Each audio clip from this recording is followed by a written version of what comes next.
Hello and welcome to a brand new episode of the Nerdpocalypse Podcast. I'm your host, Jay. I'm here with my co-host, Micah.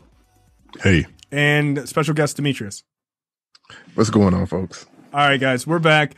We got plenty to talk about, especially the newly released Mortal Kombat, which we'll talk about.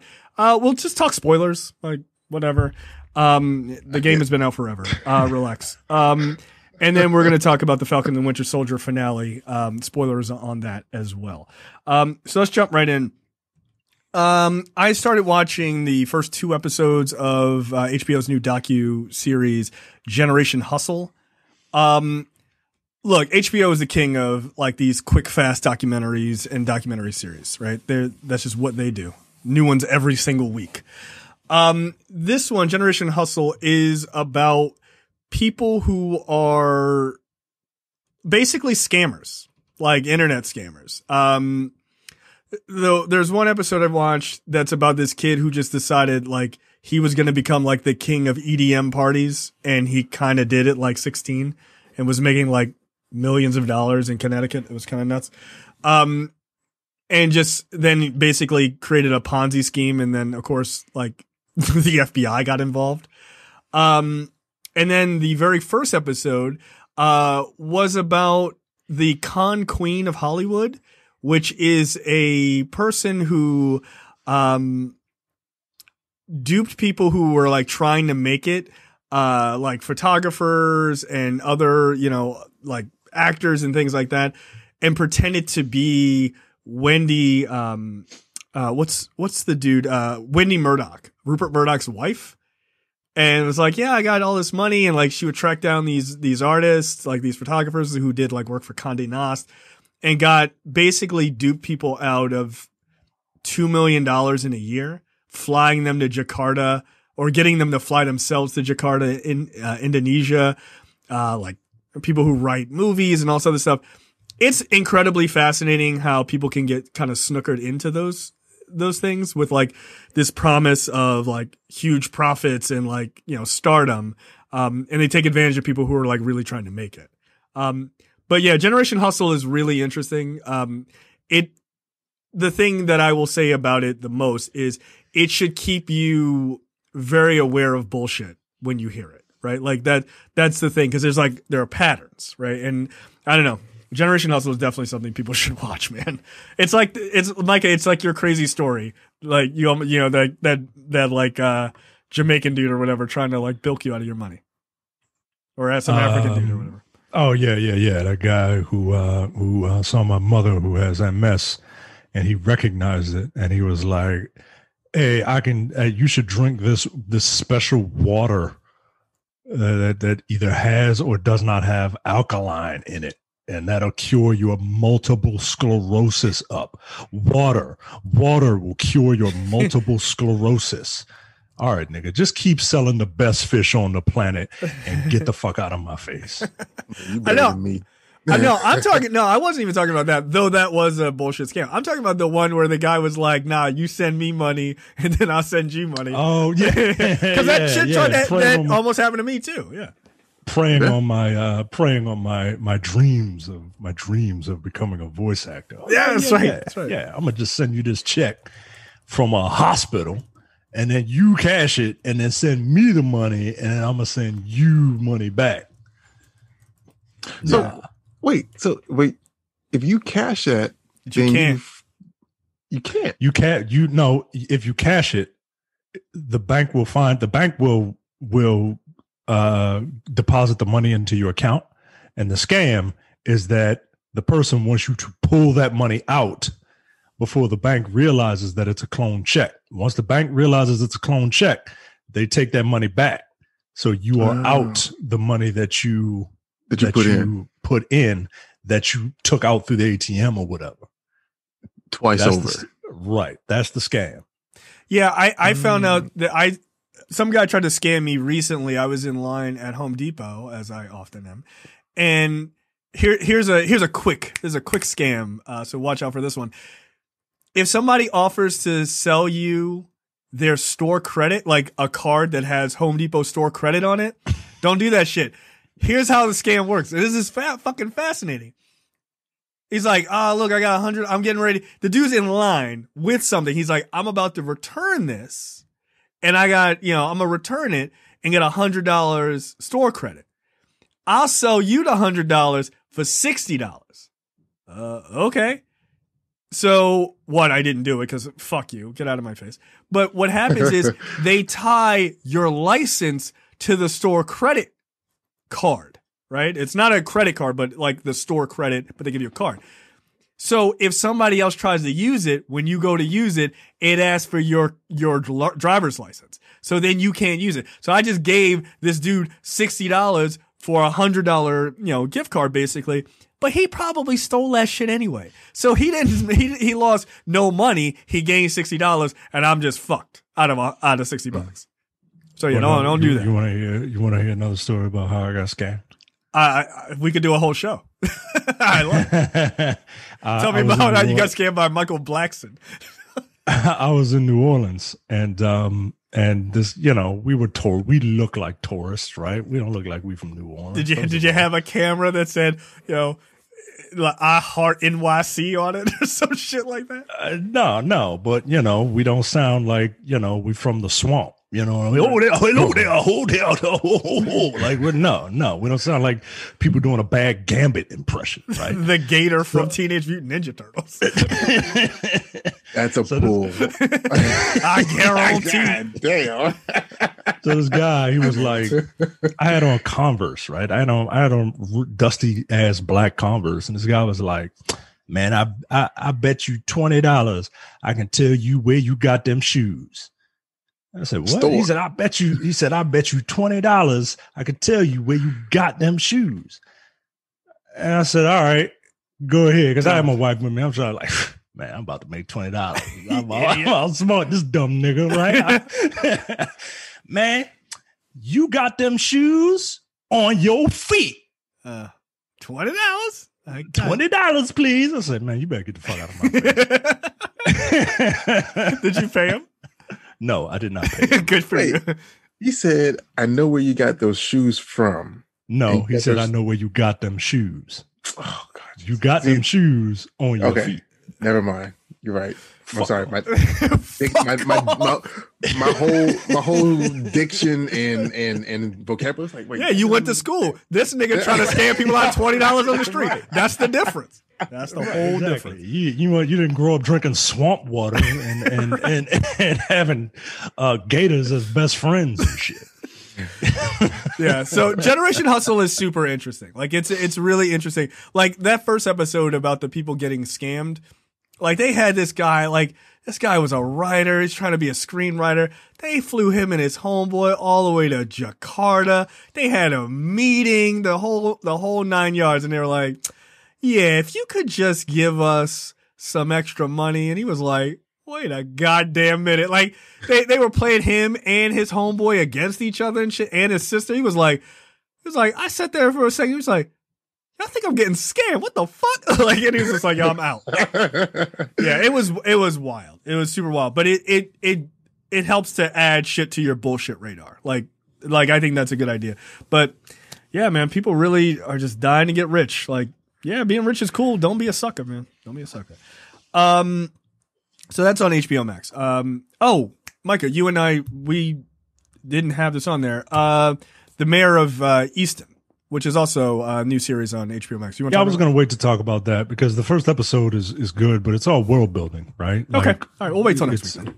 Yeah. The murder doesn't happen until the last couple of minutes, right? And so I want to wait till we get a little into it. All right, that's cool. We'll talk about it. Yeah, it's good so far. If you haven't checked out Mayor of Easton, or Easton. Okay, let's talk about Made for Love. Made for Love is a dark comedy on HBO Max based on a novel. It's about this woman who pretty much came from nothing, ended up marrying the CEO of Google. I mean, Google, and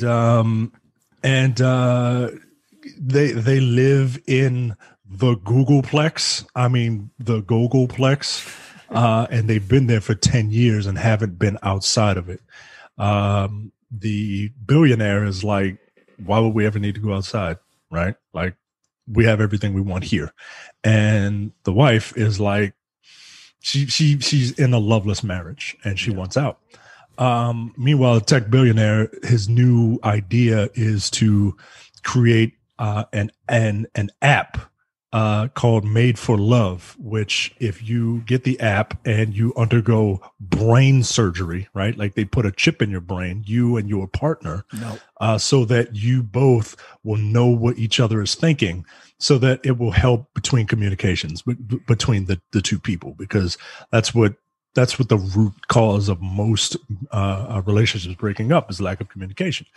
Well, he implanted a chip into her brain without her knowing, and now he can see through her eyes and hear what she hears and track her at any location. Right. And she cannot do the same. And she cannot do the same. Right. And now she's trying to get away from him. It's I like it.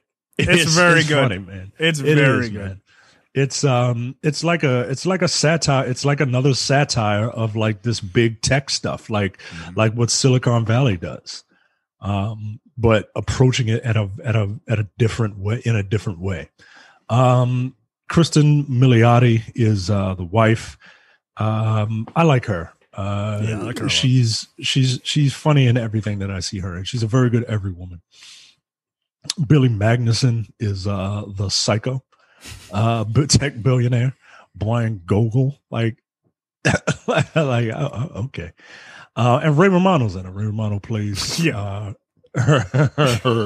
pervert father. Yo, Ray Romano's a wild dude in the series. Yo, it's like there's something wrong with you. Look, if you like Silicon Valley, but not from, well, it's kind of like Silicon Valley in that it deals with like tech, but it approaches it from a different way. But I recommend this show to you. It's only 8 episodes. They're only a half hour. It's a quick watch. I'm only halfway through it. I'll probably watch the other 4 episodes this weekend. But I dig it, man. It's funny. Yeah, I watched the first 2 episodes last night. This was on my radar, and then you messaged me. You're like, you need to watch the show. Yeah, it's hilarious. Like I like this sort of dark comedy aspect of it. I do like the lead. I like both of the leads. Billy Magnuson, he looks like a psycho. Like he does. He works perfect in that role. And Kristen Milioti, I really liked her in Palm Springs. I feel like if you like Palm Springs and you like Silicon Valley, like those 2 things, I think this is right up your wheelhouse, or right in your wheelhouse. So yeah, Made for Love is really good, and that's on HBO Max as well. So again, quiet as it's kept, it might very well be the best streaming service. Like they're nailing it every week. All right. Speaking of HBO Max, you can watch Mortal Kombat on HBO Max now. Right now. Demetrius, you are a huge Mortal Kombat fan. What did you think of the film? And we're talking spoilers, so talking spoilers. Okay, so I had to keep in mind. Actually, I had this discussion today with someone where he was shitting all over this movie. He was like, "Why did they change the story so much?" I'm like, "What do you mean they changed the story?" Like, he's like, "This news person Cole, like, who the fuck is he? And why does Kano have I Chi and all this other shit?" I'm like, okay, that's funny, but like you do realize that Mortal Kombat has always centered around the tournament, but then yet they changed the narrative just a little bit so they can reinvent it a little bit. Between Mortal Kombat 1, I wasn't mad at that part. Right? Deadly Alliance, MK9. You know what I'm saying? Shit like that. So this here, the whole like marked chosen ones, only being able to unlock their arcana, that was new. Okay. I mean, but how else would you explain how the fuck these people can do what they can do? Right. Yeah. I'm like, hey, but overall, I like this shit. Like, I like it. I had to watch it twice. I watched it before I got on with y'all, and I watched it this morning before 7:30 because I didn't want nobody to spoil who died or whatever. And they did. And, people suck. But yeah, I liked it. You know, it was bloody. It was a bloody good time. Yeah, go ahead. It's not bad. I really like the beginning, and I really like the end. I really like it, and it's going to be very difficult for me to separate what Mortal Kombat knowledge I do have from this film. But I really like the characterizations of Scorpion and Sub-Zero, particularly that Sub-Zero. Dog, he was the fucking boogeyman. I loved it. I loved it. He was a fucking terrifying individual, dude. I absolutely loved it. All the stuff in the middle, that's where it was a little shaky for me. I like the idea of being like chosen fighters. You know what I mean? Because like, if they weren't chosen, why wouldn't you just get the best fighters in the world, right? Like why would you get this random military people? And you know, like I like the idea of them being chosen or whatever. I didn't mind the you know, learning what your special ability is, because like you said, like if you want to, like when you watch stuff like this, you kind of want to see the characters do the stuff from the game, but you don't want it to be like ridiculous, like in Street Fighter. Right? Like, and they explained why Liu Kang can throw fireballs, right? Like they explained why Kano has a laser beam coming out of his eyes, right? Like, right, they're basically their mutant abilities. Yeah, like you know, everybody's got some sort of, like, I like that, right? But like I said, the fighting in the front, the fighting in the back are really good. All the fighting in between is kind of iffy. Some of the characters, I was like, what the fuck is Nitara doing here? What the fuck is Reiko doing here? Like, oh, that's why they're here. To die. Right. Okay. Right. I honestly, until you just said that, I didn't know those were real characters in the Mortal Kombat universe. Like, I was like, who is this like fake ass Shao Kahn? Like, get the hell out of here. Who is this guy? That's his cousin or something?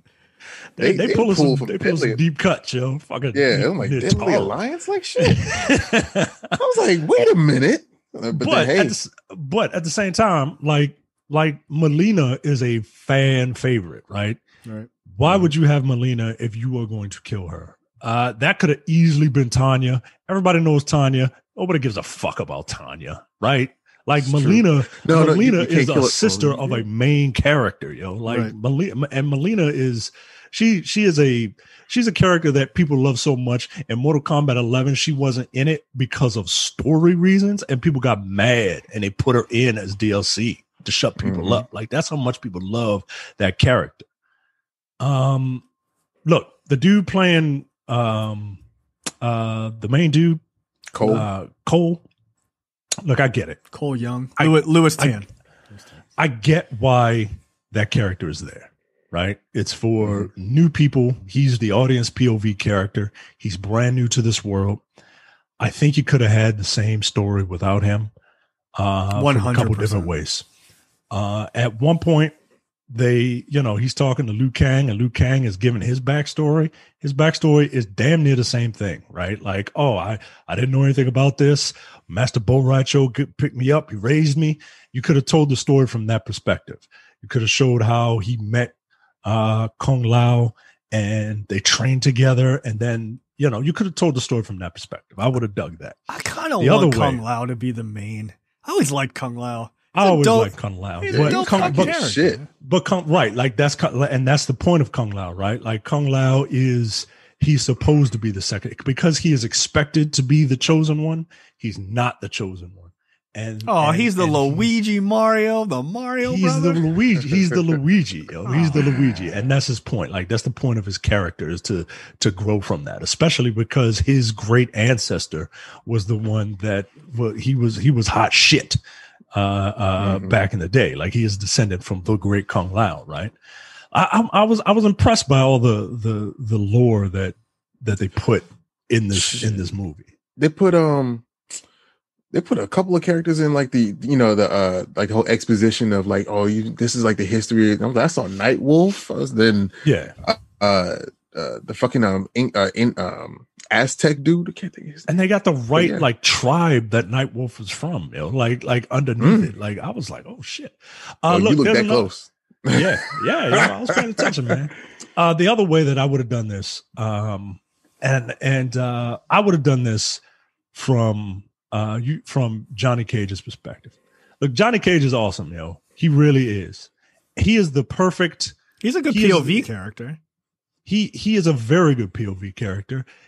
Johnny Cage could have been the Cole Young character, and he could have been he could have been like the same cocky Johnny Cage, right? But his character arc is that he has to take this shit seriously, and he could have been a little more personable.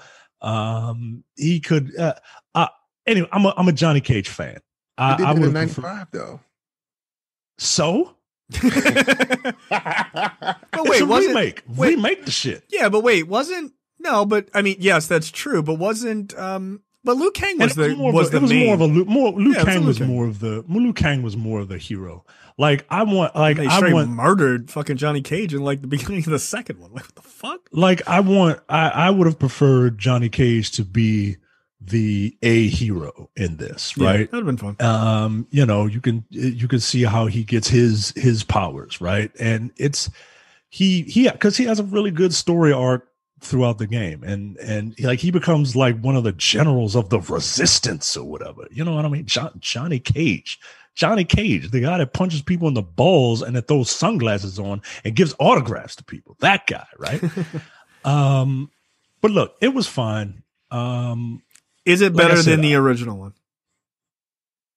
I think so. Yeah. From what do you mean? Like from? I didn't know. I see people comparing, and I'm like, there feels like to me, and this is to me, it feels like there is not a comparison because that is ridiculous to me to say that this is not better than the first one. Like it just does. I enjoyed it. I enjoyed it. I would say because this set up the world a lot faster and a lot better than the first one did. Certainly. If we're going off of that, you know what I mean? Because like we didn't even get to the fucking tournament. You know what I mean? Right. But I mean, that was certainly an interesting way to do this, by the way, to kind of circumvent that in a way. I thought that was interesting. Right, but then I don't know if man, Cabal, that's my dude, yo. Cabal was in that joint. It was zipping and I liked him. I like Cabal was always a character I played with.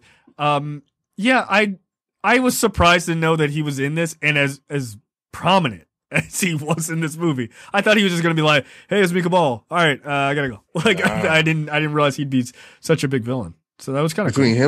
him and Kano. Like they kind of like ran between. It was Sub-Zero, Kano, and Cabal for me. Like those three were like either not saying enough and being too fucking creepy, or saying too much and just being funny. Yo, Kano was hilarious in this movie. Look what happened to my face. You can hardly notice it. He had some great fucking lines. He really did. They had a good time with him. Look, I'll say it. Sonya sucks, and she always sucks. I'm not a fan. Yeah. I never like the characterization they use for her. I'm not a fan of her in the games. I'm not a fan of her in the movies. Like she is just like. It's always bad. It's always bad. Yeah, I thought Louis Tan was fine as Cole. Not great. Yeah, he was fine. He was fine. Like he did what he was supposed to do. Jax is another character that I really like, and I forgot about him. Yeah, I'm talking about Jax, the Mortal Kombat character, is a character that I like. Okay. I don't think he was done justice in the movie.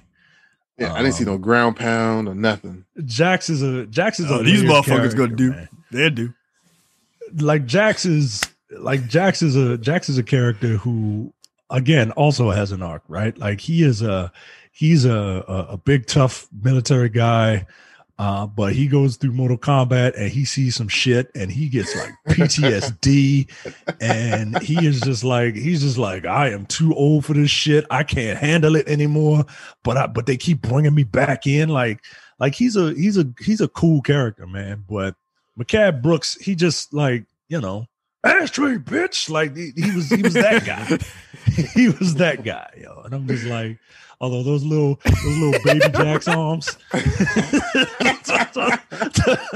those little baby Jack's arms were funny. Yo, when he was in that punching bag, that shit had me cry. Yeah, when Kano was like, when he said he was like, "Oh shit, they make those in men's sizes." I was like, "Yeah, all right." That shit had me fucking tripping. I found it hilarious that Jax's like his inner power was for his mechanical arms to grow.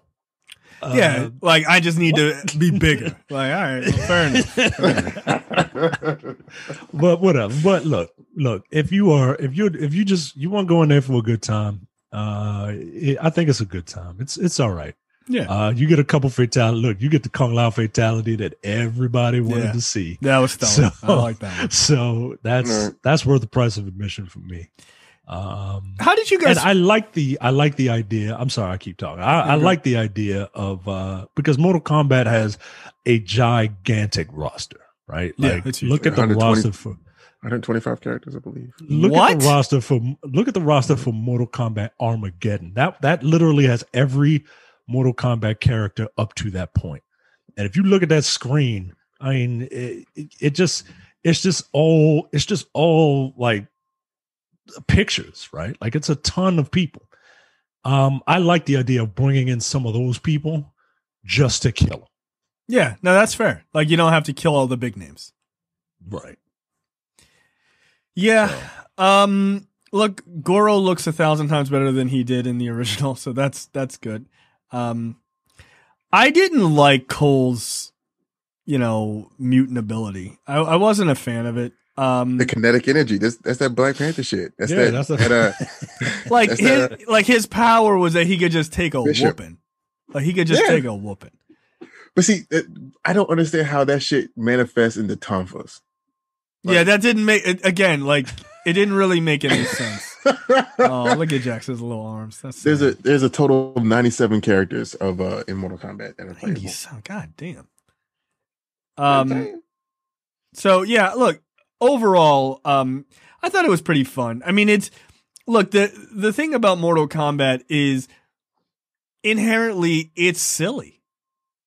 Like when they're like everything is like being taken seriously and in the beginning, and then they show the scene of like Sub-Zero walking up and talking to Shang Tsung, and I'm like, all right, well this seems just ridiculous. Like immediately I was like, oh, he's on his little cliff throne. Like this is dumb. Like this is it's just inherently stupid. But like the beginning stuff with Scorpion, how he was quote unquote made, that was awesome. Like I thought that was fucking great. I just wish Scorpion was in it more. Like that was a one bummer, in my opinion. If we're gonna talk about story, we needed to know why Bihan was so hard up about killing this dude. Right. Like, yeah, and, like, I would appreciate that. I agree with you. I mean, the fact that they made the distinction that the Lin Kuei was Chinese and that the Shirai Ryu was Japanese. I'm like, yo, that's y'all don't even have this. Y'all got a language barrier and y'all got problems. Like, what the fuck? Yeah. Yeah. No, I agree with you. It would have been kind of nice to get a little bit of that background. I mean, obviously he's going to be Noob Sabat, right? Like that's kind of a thing that's going to happen. So yeah, look, overall, I'm not going to say it was a great movie. It's probably closer to not good than it is good, but I'll say this, I'd watch a second one. Yeah, I would. I'd watch another one of these. Yeah, like if you're expanding the universe, I'd watch more of it. Yeah, it was fun. I mean, it had the job of building the world, and like they did video game shit in it. I mean, you can't be mad at that shit. You can't be mad at any of this. Like they even made Sonya's like ring cannon look decent. Yeah, her stupid ring toss move. Yeah. Her that shit was a whole ass shotgun. It sure was. Yeah, I was like, blew a hole into Melina. It was like, well, but kept her spine intact, which was that was weird. Again, like, this universe is silly. It's very silly. That's like, oh, let's have a cool shot for a cool shot. but like that don't make any sense. Why? Like it's a ring, like a solid ring, like it would blow through the whole. But you know, if you pay attention to Sub-Zero's fighting style, that motherfucker was grimy all the way through. Because every single time he grabbed someone's neck, he froze that shit so they wouldn't be able to move. Yeah, I thought that was kind of cool. That was a cool effect. Oh, like those parts are awesome to me. Like I like that shit. Yeah, like they paid a lot of attention to him. You would just freeze his hand just to smack your ass. Cause you know why? Cause Freezer Burn is a bitch. Pretty much. Get the fuck out of here. Yeah. Kung Lao's fatality was really fucking good. He enjoyed that shit. Yeah, he was having a blast. He was like, yeah. I was pissed that he died. I was pissed they killed Kung Lao, man. Yeah, that's God damn. There's three characters I love in Mortal Kombat, and they killed one of them. Well, you know, technically, they kill Shang Tsung. He can come back. Yeah, I mean, look, it's Mortal Kombat. Like you kill these people, you kill these people in the games. They come back as revenants. So who cares, right? Like you can bring people back. Isn't there like a time thing, right? Can't they like? Isn't there in like the new Mortal Kombat? Isn't there like a whole timeline thing? Yeah. Oh yeah. With Chronica and it's the elder gods type shit. right. Yeah, you do whatever. The elder gods don't answer to nobody except for the time elder god. There you go. How convenient. The echelon just keeps going up. Right. I'm sure they could come up with a new one above that. Like, so yeah. I thought. I mean, I feel like I'm certainly not a part of the fandom of like I've played all the games and everything else. So I'm not like hyper invested in the franchise, but I did enjoy it. Yeah, I enjoyed it. So like that's why Reiko didn't speak, because he was a wrestler named Nathan Jones. They were like, nah, you big enough. Don't don't keep it quiet. Keep it quiet. You good. So, yeah, check out Mortal Kombat on HBO Max now, or you can see it in theaters if that's your prerogative. I don't get it. All right, let's talk about Falcon and the Winter Soldier finale. Just released today. Tears. Look, I'm not gonna lie, I cried. Yeah, I did. God damn it. But I'll just say this. Overall, I thought the series was very good. And incredibly enjoyable. I'll also point out that this is the season finale. It does not say series finale, but this is a season finale for Falcon and Winter Soldier. Now, what's interesting to me is while I enjoyed this season, I thought this episode had a lot of like sort of messiness to it. Like there was a lot going on, and there was some like close quarter shooting and things like that, that I thought was a little much, and detracted from the episode.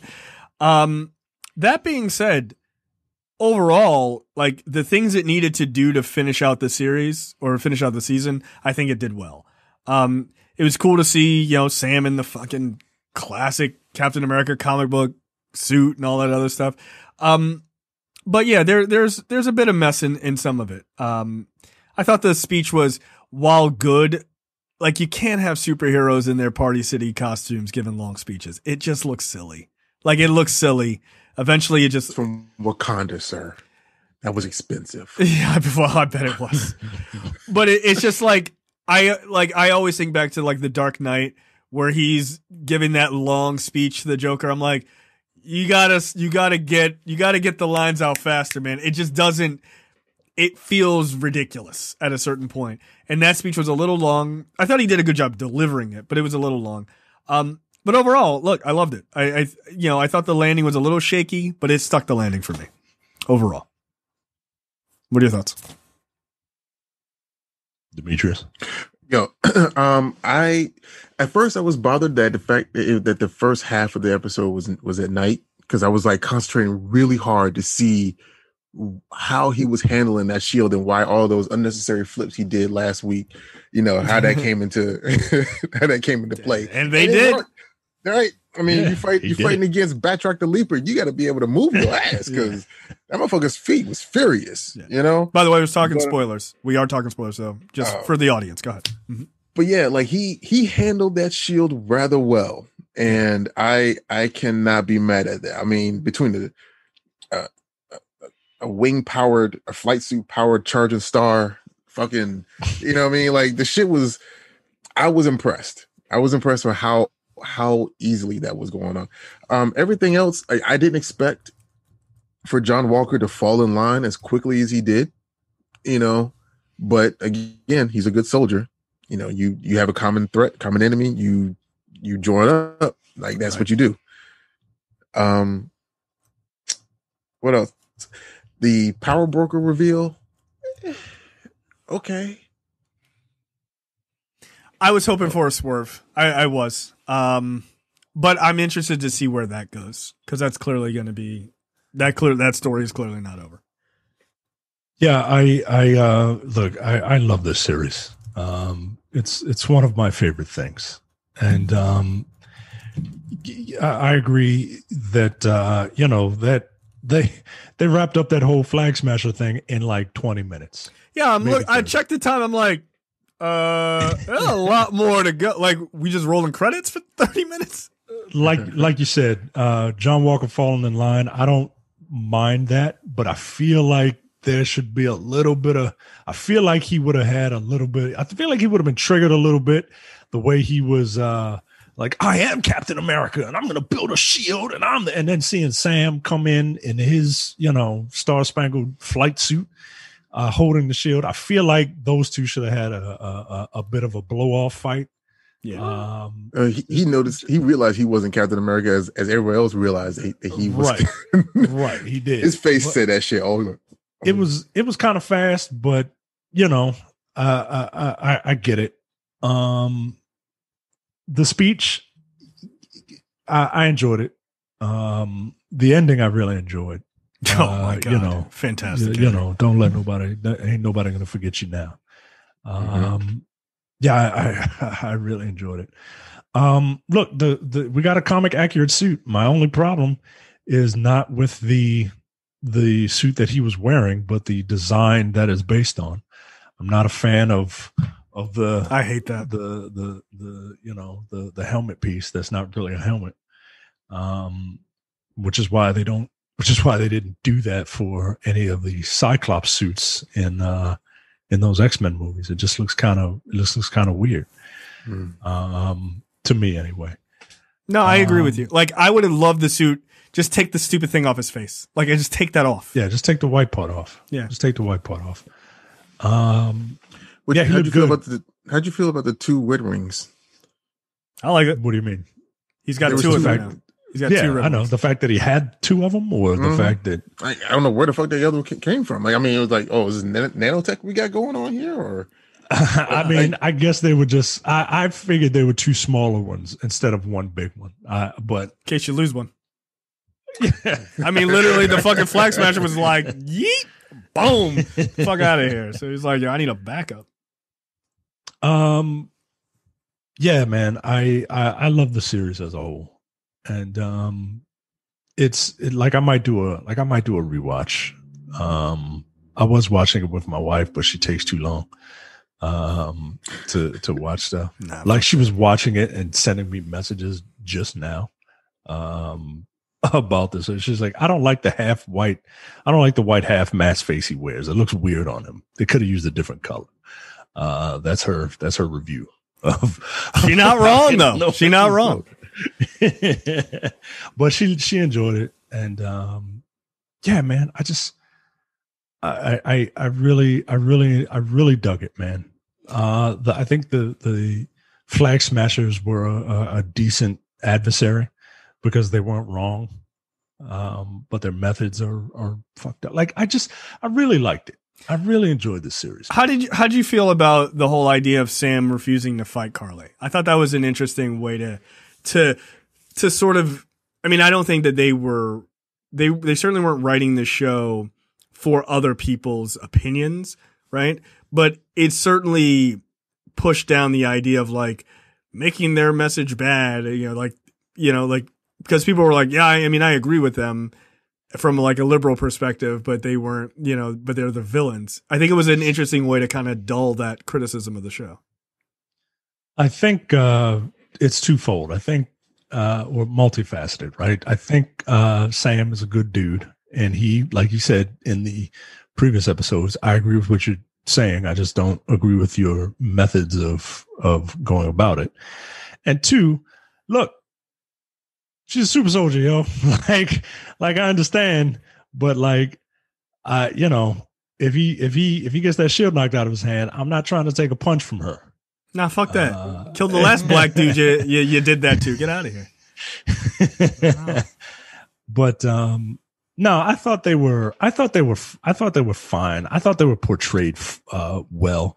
Yeah. I think people just really, really enjoy finding fault in things. Yes. Like just, and I'm not saying that the show is you know, perfect. It's not, but like, well, I agree with their ideology, and the heroes of the story are fighting them, so they're obviously the most evil people in the world. Like that doesn't, you're not paying attention. No, like they're like killing people, dude. Like you can agree, like, hey, we should even and it's her, yo. Like she was like, well, we'll just have to kill the hostages, and her crew was like, huh?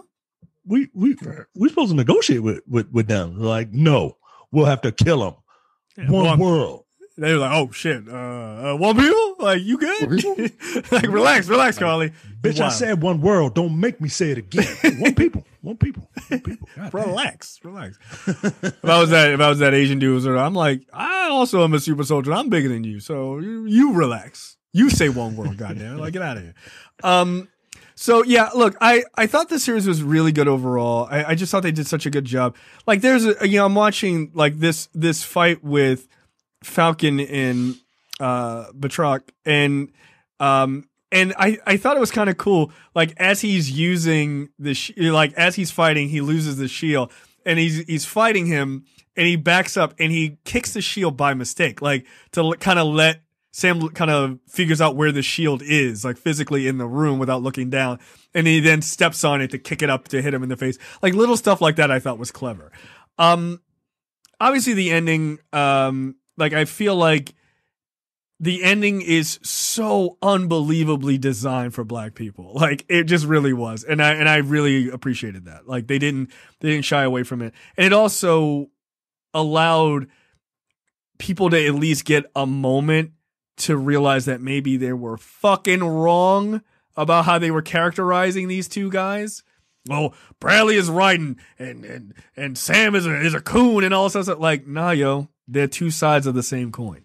Like they're just in different places in history. Like you can't shit on Sam's view of the military and then be like, no, but I respect all current black soldiers, because you just kind of shit on them. Like that was the point, is that Bradley was kind of pissed in general.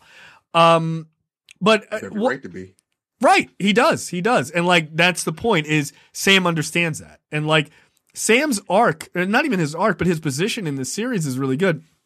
Is here he is, a guy standing in the middle, understanding the villain's perspective and understanding this former soldier's perspective at the same time. Right. Like he's just like, I get it.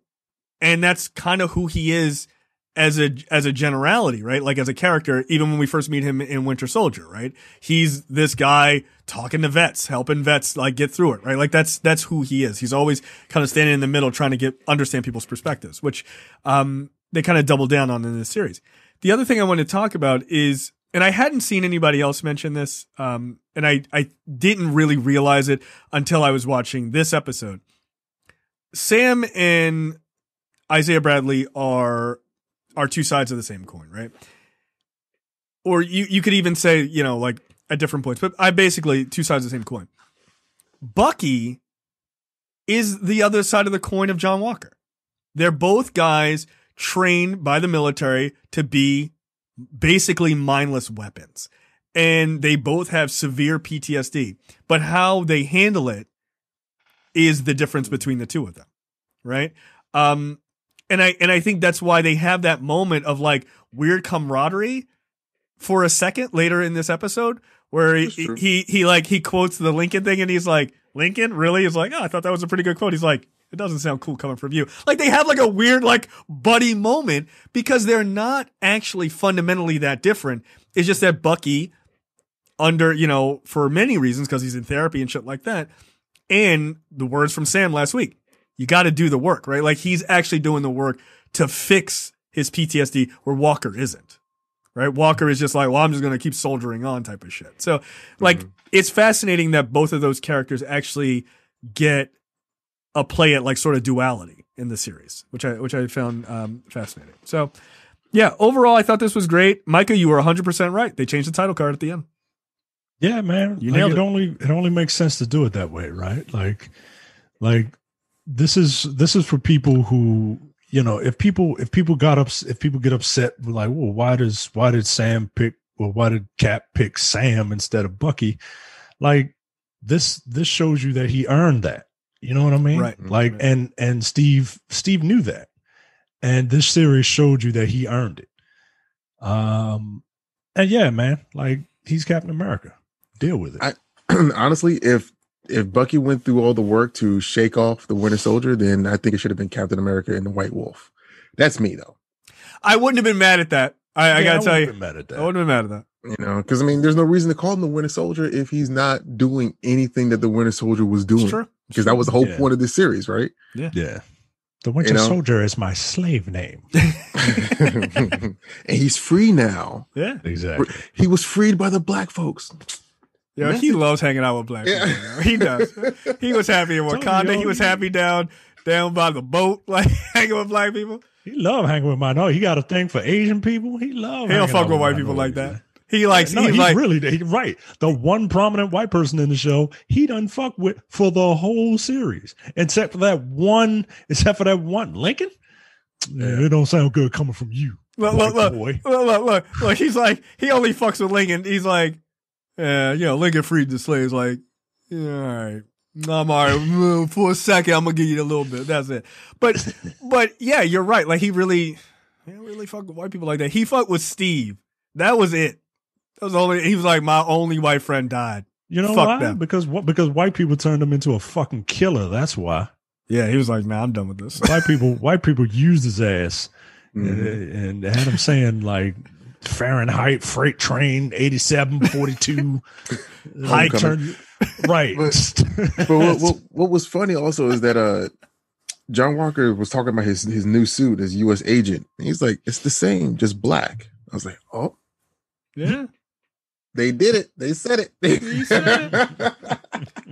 Yeah, he did have that moment. Like, that was kind of funny when he's like, you could see him like listening to Sam give that speech and he was just like, oh, I mean, he making a lot of good points, actually. My bad. Sorry, guys. But I like the way they handled the U.S. agent thing because it gives him space to come back. And it doesn't, but that's who that character is, right? Like, he does good things, but not in the best ways. He's just a dickhead. He's just a dickhead, right? So, like, yeah, he could team up with them every once in a while, and then sometimes they're like, all right, nigga, you got to relax. You can't just be murdering people. He's like, oh, my bad, I'm sorry. Like, shit. Yeah, so I like that about that. It also looked like they set up between the Thunderbolts or the Dark Avengers. I mean, between how you want to look at it, where you got Madam Hydra like running shit, giving people new suits and shit. If that's who she is. I mean, yeah, I don't know if she's running Leviathan. Who knows, right? Like, but clearly she is not a good character. Like that's the one thing we do know. But I do think that with Sharon Carter, that post credit scene, I think that one part set up Armor Wars.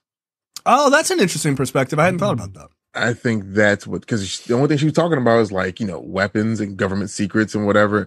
You got to imagine Tony Stark's shit got confiscated just a little bit, Oh, of course. I like that. That's a really good lead into that. Really, yeah.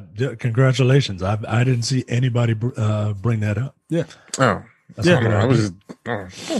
Okay. No, but that makes sense, right? Like if she's the person leaking shit, in whatever aspect to her context, yeah, it makes sense.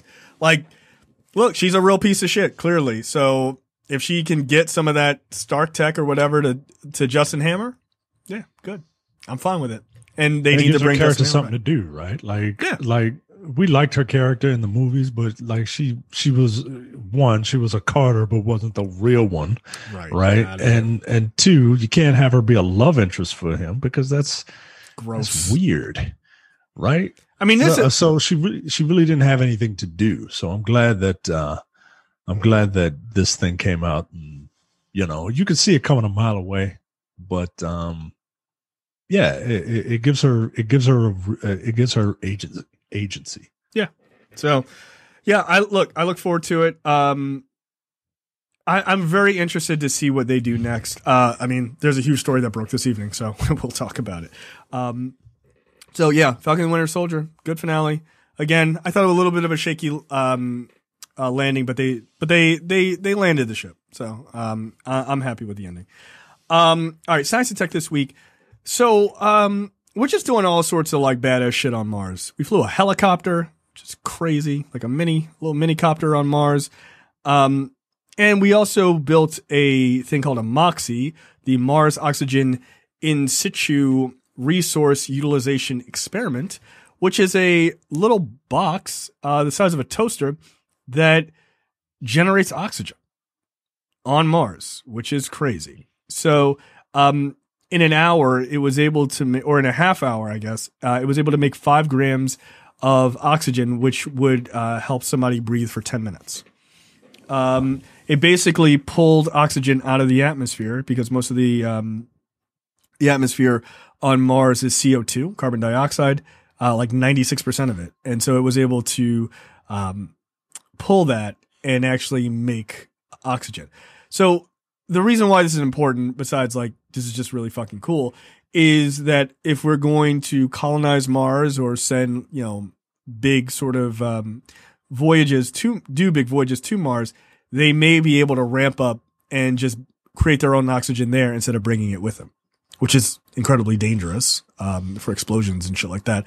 And, just makes the trip lighter. So they could probably just be moving a lot faster. So, yeah, we're doing some wild shit.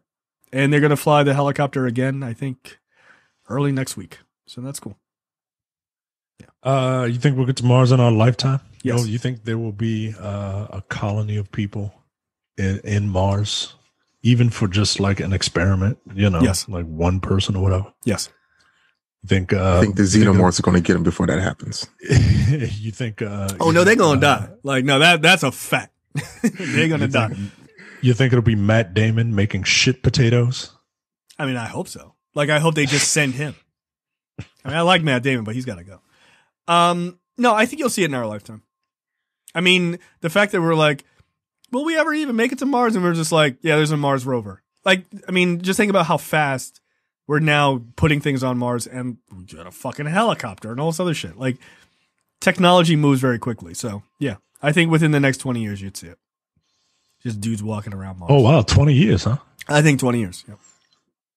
I don't know, man. If we have a space program going out there, I think we're going to be mining that shit for resources because 100%. They talking about, let's see if we can, get some oxygen up there. Let's see if we can fly a fucking helicopter. That means they got transport and they got, ability to breathe up there to do what? To bring shit back.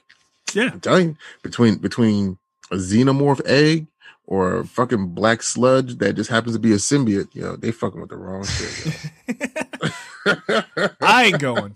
I want to see him do it over there from TV. Get the fuck out of here. No, I'm not going. But no, I mean there are people who've signed up for like to be the people who go and try to colonize Mars, which is like a one-way mission, basically.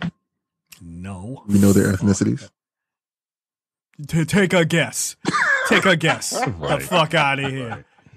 You want going down a lonely rock? No. Get the fuck no. Keep moving, man. Yeah, keep moving. Nah, it couldn't be me. We'll pay you. Is there a Target on Mars? What the fuck you giving me money for? Who cares? Right.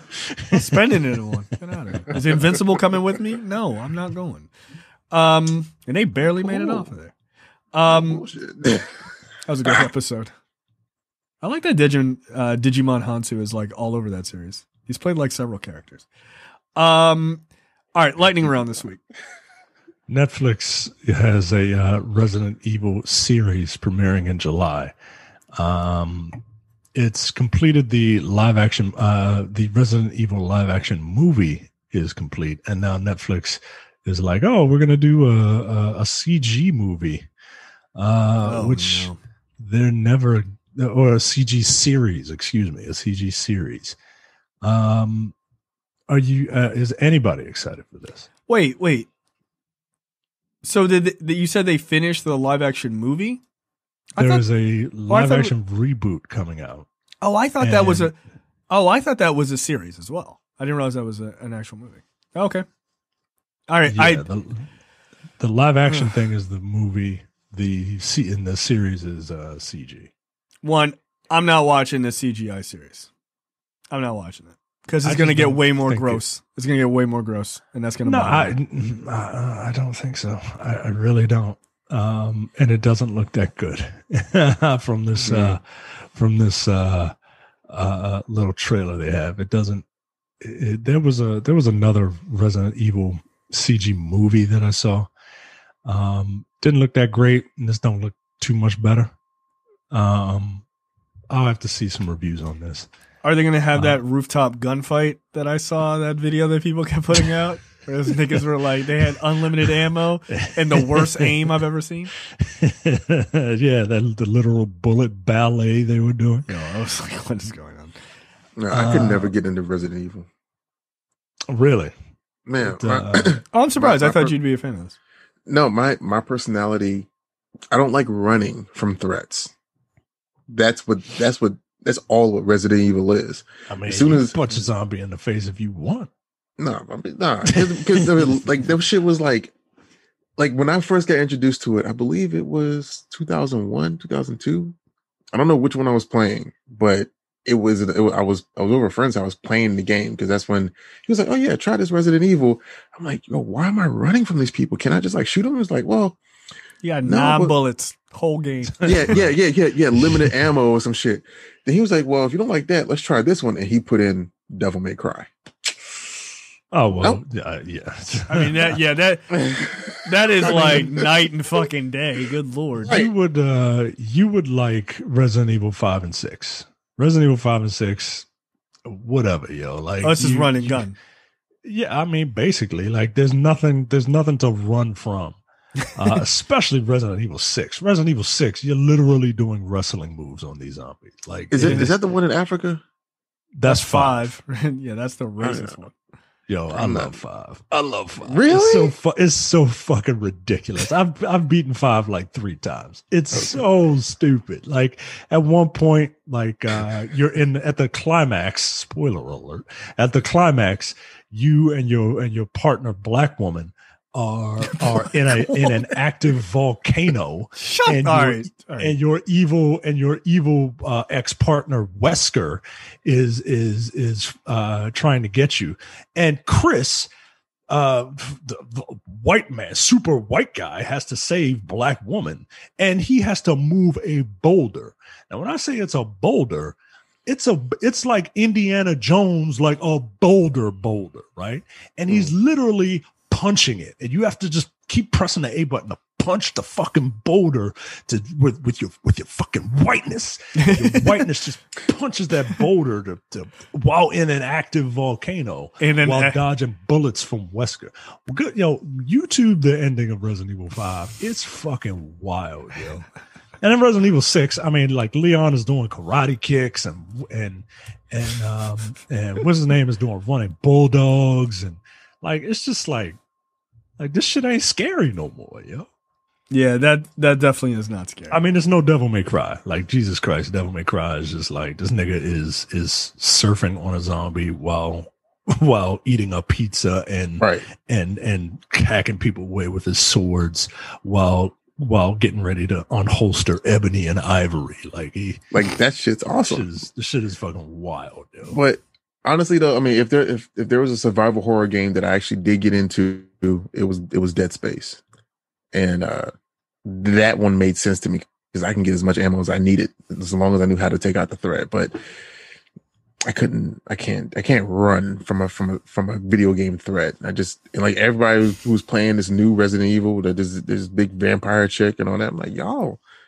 No, that seems right up my alley. You know why they play it. I know why I want to play it. They got a bunch of lift carry fantasies that they trying to act out. Yeah, but no, I mean, like 9 feet tall or some shit. Yeah. Yeah. All right. Yeah.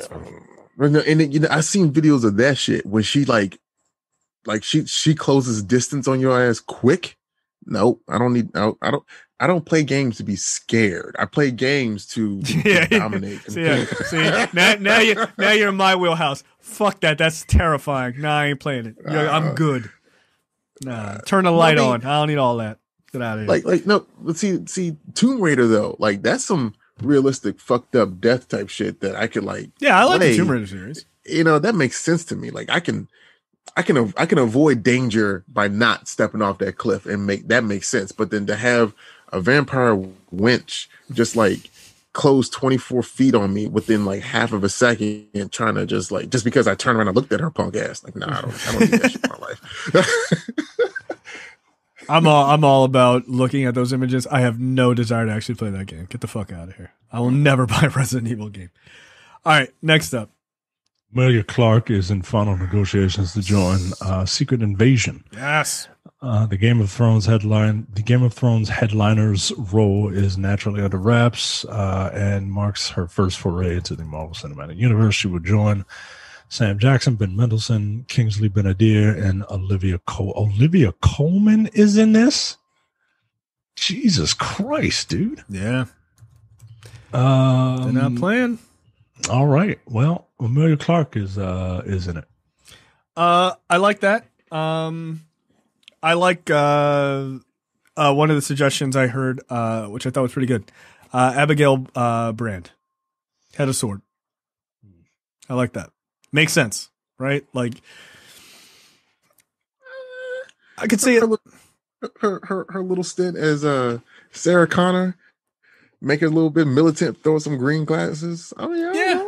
Like I like that idea. I'm not mad at it. I don't know, but I think she could. I think she could pull off something really good. I am glad to see her doing something like this. I hope it's a role that gets her in the MCU like proper. You know what I mean? Like that she's around for quite a while. Whatever it is. So you got all these superstars wanting to be in MCU. Yeah, but there's another. Oh, well, I guess not. Yeah. I don't think everybody. The DCU is just as good. Why does everybody else want to be in the other one then? If it's so good, why don't nobody want to be in that? Now you get the right role, then you have longevity in your shit when it comes to MCU. Because who would have expected Anthony Mackie to do 7 fucking movies and then do a whole season of a television show, which makes him basically the leader of the Avengers now. Yeah. And spoiler alert. Mackie. Yeah, right. And spoiler alert for the other story. I don't know if you guys saw it. Leading another movie. Yeah. So kind of a big deal. So yeah, look, they told Don Cheadle he had an hour to decide whether he wanted to be War Machine. And he was like, I'm at a birthday party. They were like, cool, you got 2 hours. And they were like, you want it? Let us know. And look at him. Right? He went from doing, Iron Man 2 all the way up. And he's likely to be, I would imagine, a pretty big role, if not the lead in Armor Wars. Yeah. Introducing, I think, isn't America Chavez supposed to come into that? Or is that Miss Marvel supposed to come into that one as well? No, Riri. I would imagine Ironheart's in it. I don't know that that's been confirmed, but she's getting her own series too, so who knows? I don't know when. I don't know which is first. I honestly have no idea. So I don't know. Like this has been a banner week for Black folks. I don't know. Like, did LeVar Burton become the host of Jeopardy? Yeah. He's a guest host. He's a guest host. They're gonna get milk the fuck out of here. Yeah, they gotta milk as many people as they can. Guest thing, yeah. because It should be people are talking about Jeopardy. Like they're gonna milk this guest thing for all they can. Although I think it should be him. I mean, the guy's most famous for like getting kids to read. No bullshit. Like for that arc of him, like now for our age, because this is what we grew up with. To have him head of like the smart game show, yeah, that makes fucking sense. And he's funny. Total sense. Yeah, he was on fucking Star Trek for God's sake. Like, give that man that job. Get out of here. As an engineer. Like, come on, man. Everybody likes LeVar Burton. He's awesome. So yeah, I don't know. I'm very interested in what Secret Invasion is going to end up being, but this is a hell of a cast. I mean, look, I was already there with Ben Mendelsohn and Samuel L. Jackson, period. Like, those two are both stellar actors. So to add all these people that they're adding, this is great. The dude who played Malcolm X in One Night in Miami, he's in it as well. So some people seem to think he might be Clerked, which I think might be a bit of a leap, but we'll see. Super Scroll? Yeah. Get the fuck out of here. Thank you. Like, I mean, he could be Clerk, but he ain't got no powers. Right. He won't have the Fantastic Four's powers. So, Okay. Yeah, you're gonna have you guys. You're putting the cart way before the horse. Right. Relax. The thought that I just had was like, how many of these non-comic book readers are going to be like, yo, what the fuck is going on? Who the fuck is a clerk, nigga? There's no vowels in his name. But no, like they're going to be just like they were in WandaVision, because like notice there wasn't a whole lot of people talking, about the accuracy of Captain America in Winter Soldier, whatever. They weren't talking about that. They were talking about the themes of between the racial disparity and right. PTSD and all that shit. But with WandaVision, they were like, no, it's got to be the mutants or it's got to be Mephisto. Like these are comic elements that are hard, fast rules within, those are boundaries, those are red lines. And then none of that shit happened. And they keep saying that shit is a lower quality show than Falcon and Winter Soldier, but no, you just mad because you got. That's all it is. That's all it is. And here we got like Secret Invasion, which there is a whole ass arc in the books that they got to be pulling from. They're going to be going from page to page saying that's not right, that's not right, that's not right. Here's the rule, man. The comic book universe it's not a guidebook. Like, it's not a guidebook for this. Like, yeah, Agent Carter isn't a villain either. Like, but she is in this. Like, yeah, they're changing shit up. Think of it as different as the Ultimate Universe was to the 616 universe. The same thing. Like, some people just died. Like, oh well, like it just is what it is. So, yeah, I'm very interested to see what this series is going to be. As things have gone on, like all of these series are just like sparking a ton of interest because like we haven't been to the movie theater to see any of these movies in a long time too. Like I'm super excited for Loki to see what that is. Like this sort of time traveling, like shenanigans. Yeah, I like Tom Hiddleston a lot as Loki, so I'm very interested to see what they do. So, yeah, woo, Secret Invasion. We'll see. All right, next up. HBO Max is bring it. HBO Max has a couple of Batman spin-off. Has a Batman spin-off coming called Gotham PD, which will focus on Commissioner Jim Gordon. It is the prequel to the Matt Reeves 2022 Batman film, so it will star Jeffrey Wright. What the fuck? Yeah, thank you. I don't know why I can't remember his name. Look, they're doing a Gotham show, and HBO is doing Gotham. Is that rated R? I mean, it's on HBO. Probably not rated R, but definitely probably more adult. TVM or not even TVMA, maybe TV 14 at the most tame. Right. I don't know. They're telling like SVU type stories. That's fine. If they got SVU is on network TV. Yeah, but okay, you know what? That's a good point. Never mind. Because I was about to say Victor Zsasz, but then no, you could do Victor Zsasz. But yeah. I mean, here's the thing. Here's what you're not going to get. You're not gonna get the like slapdash nonsense that was Gotham on Fox. Like you're not getting that. I couldn't stand that fucking show. Yo, every time I tried, I was like, I'm out. Like this is very yeah. I was it was like episode 3. I was like, okay, this is fucking stupid.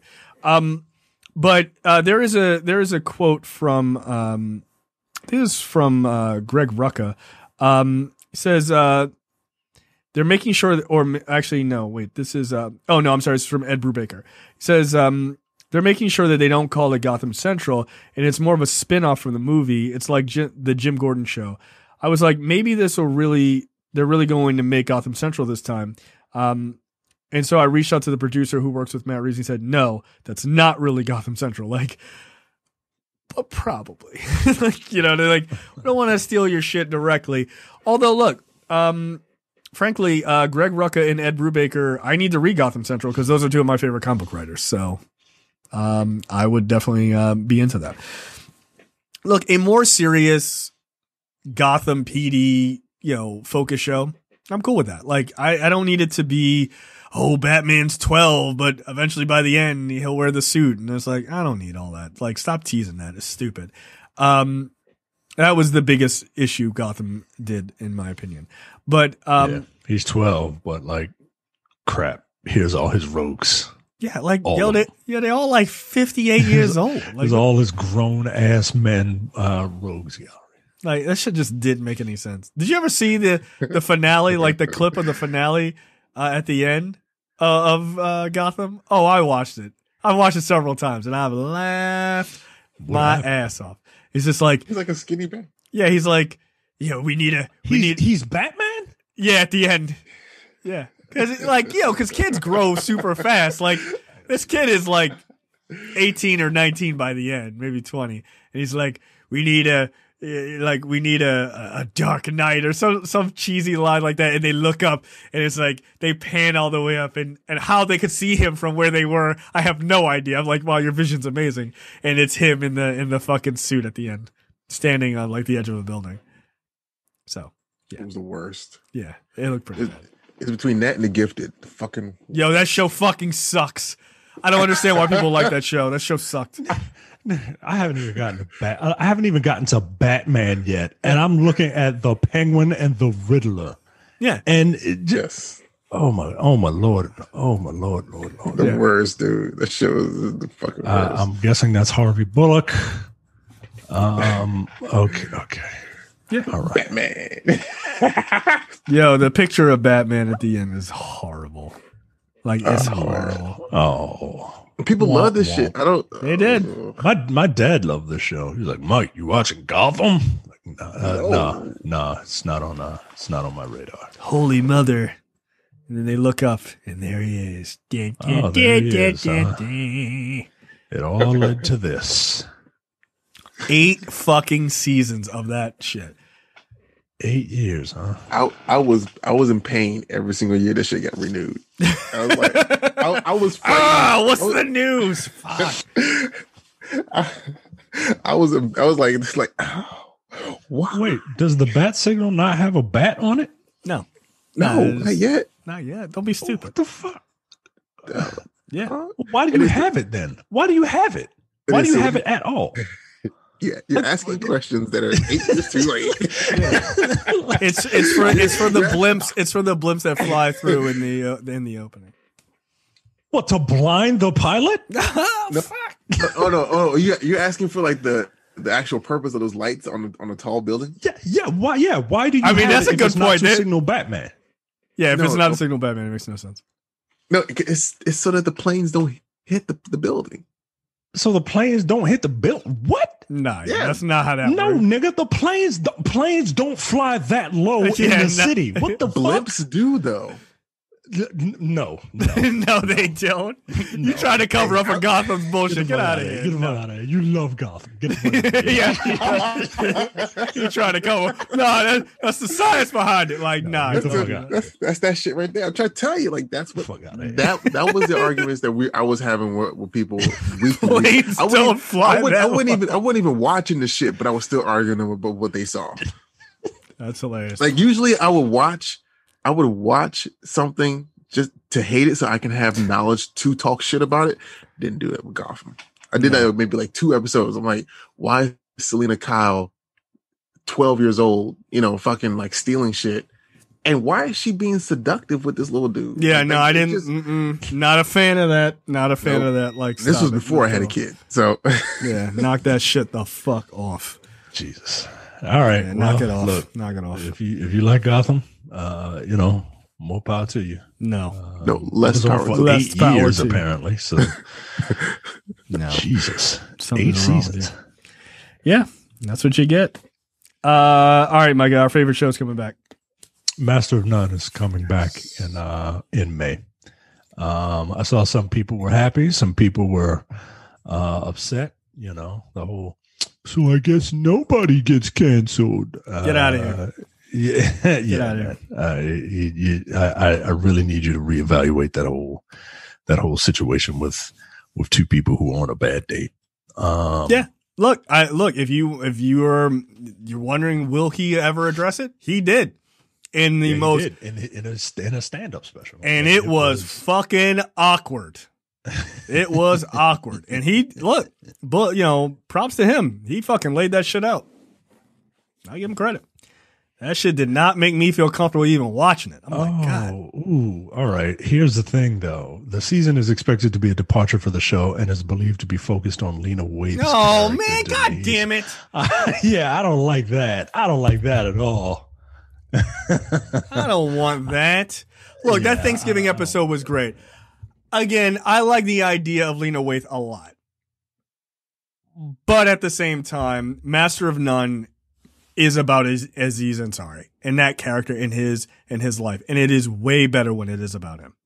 Plus, Lena Waithe is kind of getting a little too big for her britches. Yeah, like, I listen to Aaron Sorkin. Like, yes, so does everybody else. The fuck out of here. That don't make you special. Yeah. I don't know, man. I don't know. Damn, No. I don't want it to focus on her character. Her character was fine, but Yeah. That Thanksgiving episode was tremendous. It's one of my favorite. I mean, you keep It's won saying that. awards. That's why they're focusing the whole damn No, season but I on like her the whole character. season though. I like Aziz. No, that sucks. I'm not happy about that. That gets tiresome after a while.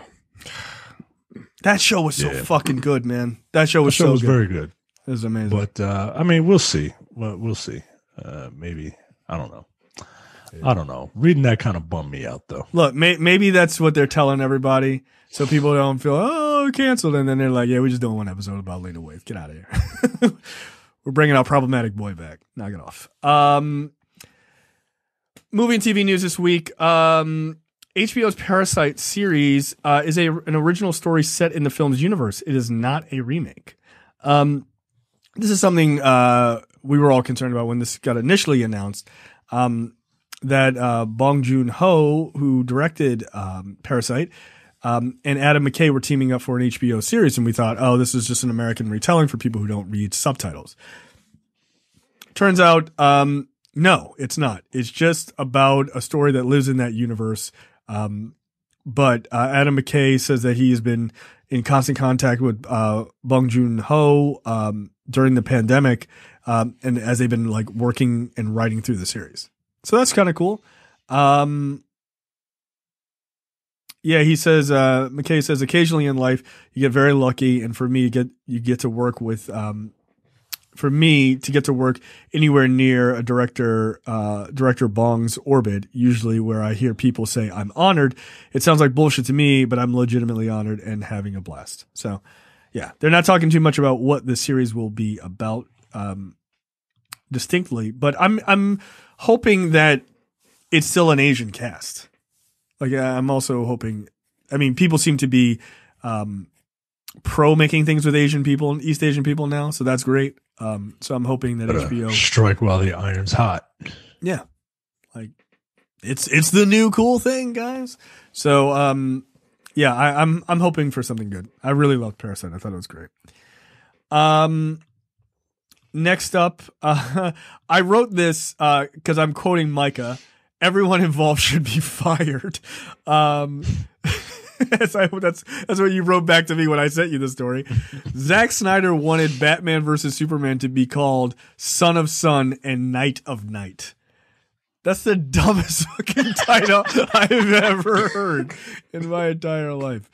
Yeah, during an interview, Snyder and Terrio confirmed that Warner Brothers ultimately chose the title for the superhero sequel, despite the two of them pushing for something a little bit more poetic instead. Poetic. All right, yo. All right. Shut up. This fucking guy. He says, quote, I remember when there was a back and forth and I had with the studio, Batman vs. Superman Dawn of Justice was like the only title that Warner Brothers liked. The whole verses the whole V instead of verses. It's like this crazy negotiation. I was like, guys, can we just do something like Son of Sun and Night of Night, or something that's a little bit more poetic? And they were like, absolutely not. I was like, is it a court case? That's a really weird way to end that sentence. But Chris Terrio also revealed that there were discussions around using titles like Justice League Foundations or Justice League Rising to suggest that this movie was going to be the beginning of the Justice League, even though it didn't really look like it. Justice League Foundations is not bad, but that feels very Watchmen to me. Just because of that like really famous quote from Watchmen that Zack Snyder also did. And then Justice League Rising, well, that just sounds like The Dark Knight Rises. Like, so they only got like 4 words within their lexicon for these fucking movies. It's like you could come up with something else. Y'all are movie people. Y'all create movie magic, and y'all cannot get beyond like maybe 8 different combinations of fucking words. It's ridiculous when it comes to these title cards. Here's one. Here's one for Batman versus Superman. I don't know if you guys have ever heard of this one. World's Finest. No, I haven't. Like that sounds wonderful though. Like some sort of comic book genius would have had to come up with that. It's called World's Finest, you idiots. That's what the fucking book was about. Those two titans coming together. Why didn't you just call it World's Finest? Because that's not mainstream. That's not what the Muggles would understand to be Batman versus Superman, Dawn of Justice. Yeah, but Son of Sun, Night of Night. That would have worked. Like, I understand you gotta have the word Batman and you gotta have the word Superman in the title. But like, no, you don't. Because they shortened that shit to BVS.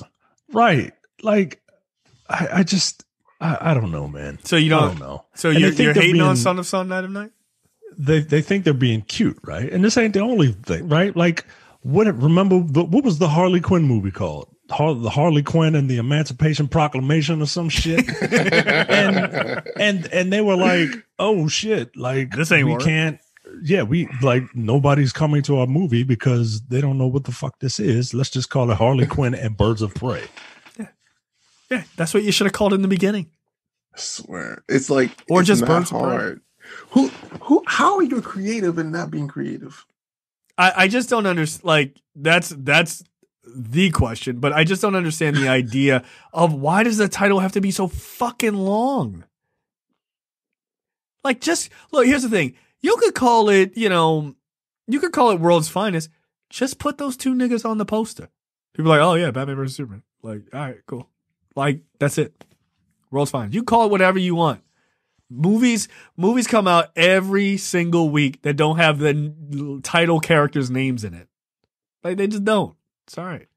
Guardians of the Galaxy isn't Star-Lord and Talking Raccoon and Tree and Dummy and like they don't have to name. You don't have to do that. You can just name the fucking movie. So now you're comparing apples to oranges because you have one property that completely trusts the fact that people are going to get on board, where you have another property that takes people for granted and thinks that they're fucking idiots. So yeah, you're not wrong. Actually, you're not wrong about that. Well, also Lord of Stars, Raccoons of Rocket, Groot, Destroyers of Drax, the most dangerous woman in the universe of Gamora, and like that shit is too long. You can't do it. Mm-hmm. You can't do it. Can't have a wordy title like that. Batman versus Superman: Dawn of Justice is insanely wordy. It's insanely wordy. It's six words. I'm counting V as a word. It's 6 words. Yeah, and the one he wanted syllables. the one he wanted is longer than that. Can it be poetic? No, it can't. Stop. How about you make a movie that's not a bunch of Ayn Randian bullshit? Yeah. I'm reading some old Batman issues. I'm reading Dark Knight Metal. Yeah. And that's what Zack Snyder should do. Right? I could see that. That's like hyper violent and like just crazy.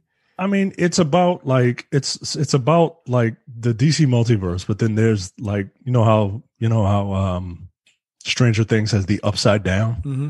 Well, the DC multiverse has an upside down called the Dark Multiverse, where everything is destined to be like fail or be bad, right?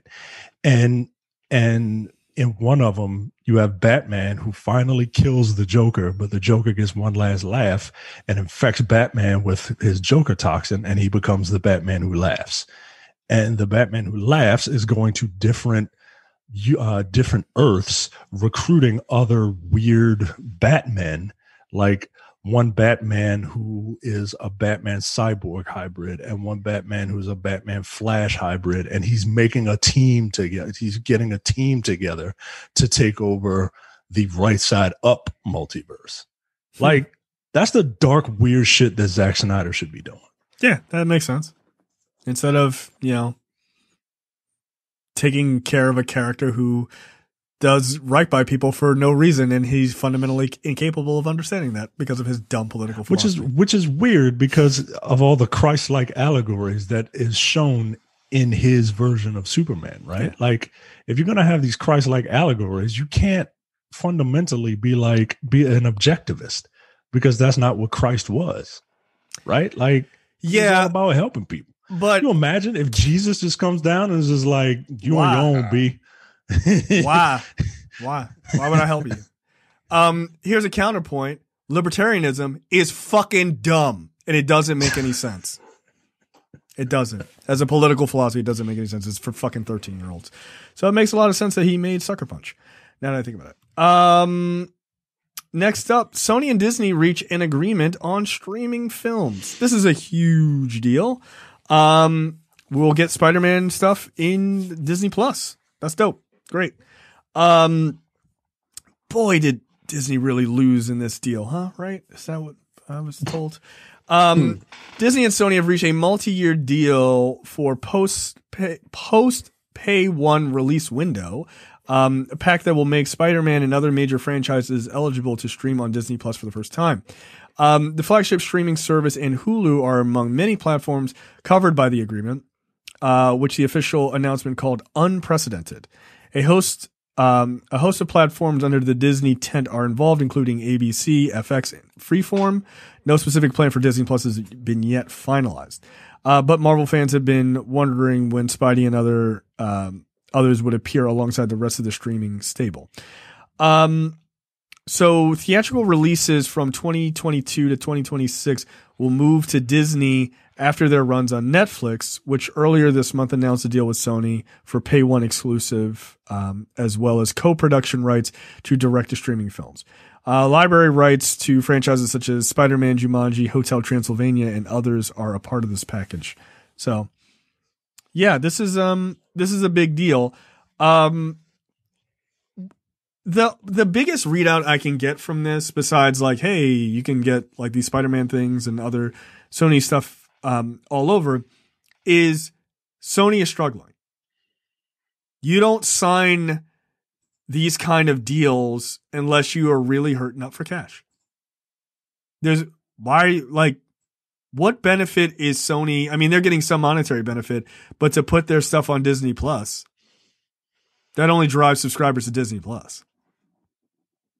So, well, I was wondering if I was wondering if Disney was waiting for Sony to make a move, before they came at them with this idea. Because if you're talking about being able to show movies on their platform as opposed to where it was originally going to go, whether it be like TBS or USA or some shit like that, right? Or TNT. That's long term. That's and it's usually that's ad supported too on regular television. So how is Marvel? Oh, I'm sorry, I keep saying Marvel is Disney and Disney is Marvel, but how is Disney making money off of this? Well, how is Sony making? So here's the thing.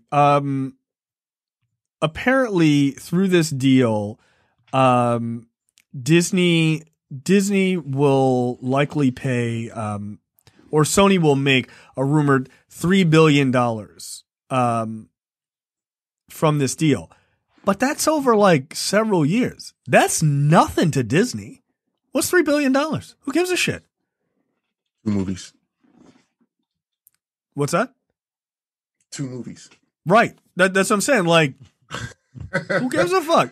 So for Disney to then have all of the Marvel Cinematic Universe in one spot, because it's the one thing that sucks. You're oh, I'm going to watch all the Marvel movies. All right, I got to figure out how to watch the Spider-Man movies in a different streaming service. But for them to have all of that, and that's all the Spider-Man, cartoons and all that other shit, all of that stuff, right? They have access to. And then Hulu also has access to it. And it doesn't matter for Disney because they own 60+% or 70% of Hulu as well. So they get your money coming and going. So this feels like more of a Sony once again is proving how much they're struggling as a movie studio. So we'll see. But what have they presented? What all projects does Sony have beyond Spider-Man? Ghostbusters? Oh, that Rebirth joint, right? That that was supposed to come out 2 years ago, wasn't it? Right before the pandemic. That kind of got host. Or the summer of the pandemic. Oh. Yeah, so that's still coming out. They really don't have much. So yeah, they're trying to spread that shit out so they can get as much money for the projects they already have. So yeah, I mean, look, good for them, I guess. Just let your company fold so Marvel can just buy Spider-Man back. All right. He needs to be done with this. But that means Micah can watch Venom on Disney Plus, which is dope for him. Good. What?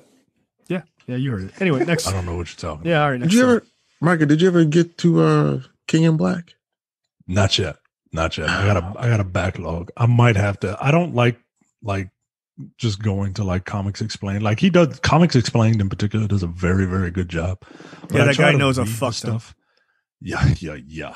But I try to read as much of the stuff as I can. I might just have to go to Comics Explained and do it because I just as a 3-hour video. Jesus Christ. Yeah. But all right. Yeah, it's broken up pretty well because I realized that the second hour or some change or whatever was the first volume that he explained when he talked about Ultimate Carnage or Absolute Carnage, excuse me. Yeah. So you'll figure it out. But okay, yeah, that was a pretty dope Venom story. I might be able to skip some of the Absolute Carnage stuff. I know about it. I just haven't had the time, but I might do it. If you say it's really good, and I've heard that from other people as well. Like they did Venom. Venom is like hot shit in this thing, right? So yeah, he becomes Spawn. Yeah. So I might just bite the bullet and just watch Comics Explained. That guy does a really good job. He's incredibly thorough, but goddamn, yeah. I feel like I gotta set one of them up for a road trip. 3 hours. Listen, you can't. I don't know when people use the same words to transition from one subject to the next. A lot. I start to focus on when they're going to say it right then and there. So what we find out is, what we understand from this is, and furthermore, moreover. Well, thank you. Yeah. You know, Like there are more transitions you can use. Like, look, just do what I did in high school when I plagiarized. Just go in, change a couple of words. It's not that hard. Yeah, highlight some words and click and check the thesaurus. Yeah, come on, man. Sony Pictures franchises: The Karate Kid, Ghostbusters, Spider-Man, Jumanji, Stuart Little, Men in Black, Zombieland, Underworld. The Sony Pictures universe of Marvel characters. What the fuck? Yeah, that's Venom and the long titles again. The Smurfs, Sniper, Hotel Transylvania, Bad Boys, Clouded with a Chance of Meatballs, and Charlie's Angels. Look, they really don't got that much, yo. They really don't. Jumanji, Spider-Man, Ghostbusters, maybe The Karate Kid, and maybe Men in Black. But that's it. That's it. I can do without all of them except for Spider-Man. That's pretty much how I think most people feel. Like, that Ghostbusters movie better be damn good. It better be damn good. I still think they should have. They made a huge error. Sony should have gone to Netflix and been like, look, just figure out how do we take your goddamn Stranger Things and we move that into Ghostbusters. I'm serious, dude. I would have. I'd have been like, they just make those kids the fucking Ghostbusters. Fuck it. Like, who cares? They could have been an awesome origin story. That's cool, dude. Yeah, but then something dumb. And that's the right dynamic. You got one black. Yep. Yeah, it works. That's why they dressed up as the Ghostbusters in the one episode. Like, for Halloween, they were like, "Yo, we're the Ghostbusters." Yeah, it made fucking sense. You're right, they did. I forgot about that episode. Yeah, I would like you, or don't even make them like they're the Ghostbusters, right? Like, just be like, these are the next generation of Ghostbusters because they watch Ghostbusters on TV. Like, that they went to the movies and saw it, so it's in their universe, right? Just be like, I think that's what Rebirth did. Basically, well, they used fucking Finn Wolfhard from Stranger Things is in it. Yeah, Sometimes you're right. Like, them motherfuckers are like 21 now, ain't they? Yeah, I didn't even finish the third season. I couldn't even get through it. I was just like, I was done. Maybe one day I'll go back, but I doubt it. That was the Red Ranger, right? What's that? That was the Red Ranger from the movie, the Power Rangers movie. That was the antagonist, and then also in Mortal Kombat, Liu Kang was the Black Ranger. Oh God! Yeah, it's a small world. Yeah, I mean, I'm just saying it's interesting to see where these people went from movies or franchises or whatever that are no longer being focused on. I mean, look, Emilia Clarke in fucking Secret Invasion. Prime example. Yeah. Next up, get woke, go to the bank with more money than if you didn't. So yeah, it turns out, all those dumb neckbeards who were talking about how, diversity and you're cramming it down our throats or whatever, bro, doesn't make any money. Yeah. So here's, actual facts on that. The UCLA annual Hollywood Diversity Report of 2021. Now take it with a grain of salt because of the pandemic. Basically, all the movies that had a mixed cast did incredibly well versus ones that did not. But this is kind of a thing that we've been seeing over the course of the last number of years. When people see more of themselves, especially minorities, considering we're 40% of the population, we tend to go to the movie theaters.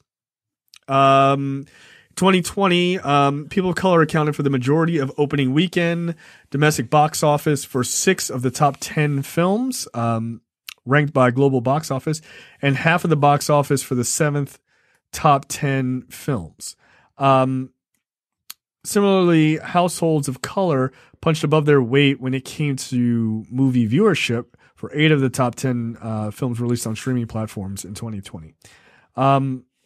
So yeah, basically the UCLA report says, like, look, if you want your movies to make more money, put more brown people in it and more East Asians in it. Like, that's just the way it is. Like, Bad Boys for Life made $426.5 million at the box office. Meanwhile, Christopher Nolan's Tenet didn't get close to that. So, did Tenet lose money? Probably. I mean, in fairness, Tenet lost money because they rushed it, and that was stupid. Christopher Nolan didn't want to be patient. But, good luck with that. So, yeah. films written or directed by people of color in 2020 had significantly more diverse casts for those written or directed by white men. That's the least surprising fucking thing I've ever heard. So yeah, you want to make more money? Put brown people in it. Check out the Fast and Furious franchise. I don't know if you've ever heard of it. Like, those movies make an ass ton of money. Isn't that $1 billion franchise? Yes, it is. Yes, it is. I think they were $1 billion franchise back when Fast 6 happened. Yeah. No, I think it hit $1 billion when Paul Walker died. Whichever one came out that he died and they like did their goodbye, that one made $1 billion. But then the next one also made $1 billion. So yeah, I think 7 and 8 both made $1 billion. So, and not just like barely scraping over $1 billion, like crushing $1 billion pretty quickly. So yeah. Captain America 4 is in the works with Anthony Mackie to start. So they announced that today, which makes sense. Good. Of course. Should he get a trilogy or just one? It depends on what they want to do. I don't know. I would imagine that this next phase is going to branch out a bit and tell, similar but different stories, like somewhat similar stories, but tailored around different people. I can't imagine that. Well, I don't know. I don't know. It's way too soon to talk about trilogies. Like, I'm just curious. Let's get him his own solo movie first. And yeah, throw in Torres. Let him be the new Falcon. And I think that's inevitable. Yeah. And I don't know. We'll see. But in the works, I mean, that can. Well, Spellman is coming back. Who wrote The Falcon and the Winter Soldier?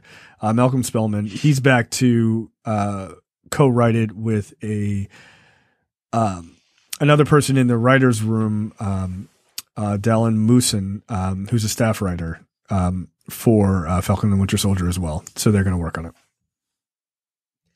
So no directors or anything like that, but obviously Mackie is back as Cap. So yeah, so that just tells me that they, they're going to focus more on other things and then circle back around to this when the next, I guess, big threat comes out. Yeah. I would imagine that this is going to be the start of like the supernatural wave, right? Blade is happening eventually. Mm-hmm. Doctor Strange is happening. Maybe we'll get some Midnight Suns, and you're introducing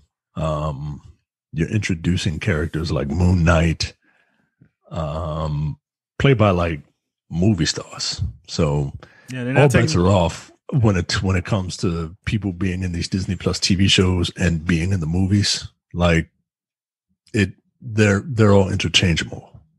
Yeah, it's well, I mean, that's what they said. I mean, Miss Marvel, She-Hulk, all that stuff, all of those characters are going to the big screen. Yeah, you're not putting Oscar Isaac in some bullshit ass role. Like, you're not. That's a waste. Nah, that dude's going to the big screen, and he should. Right, he's fucking awesome. So, I don't know. I just feel like they're going to focus more on, they're going to get weird with it. I'm okay with that. And then circle back around to this stuff. So, but we'll see. Look, Anthony Mackie deserves it, man. He deserves it. Yep. I dig Anthony Mackie as an actor.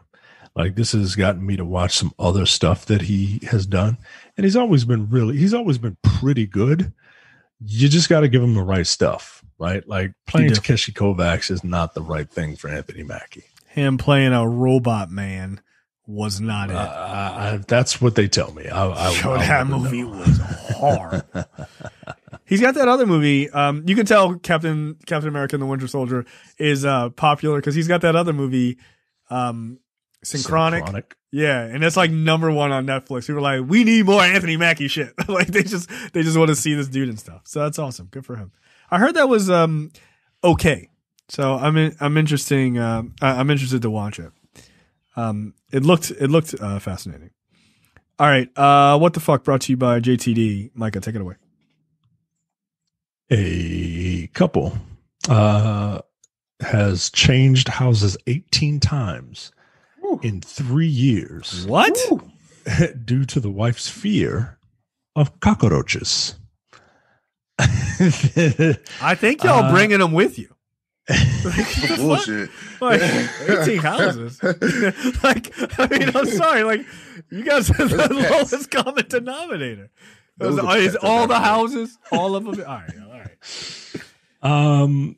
It has recently been reported a bizarre case of a young couple who has shifted 18 houses in just 3 years due to the wife's extreme cockroach phobia. Let's be honest, few people generally like cockroaches.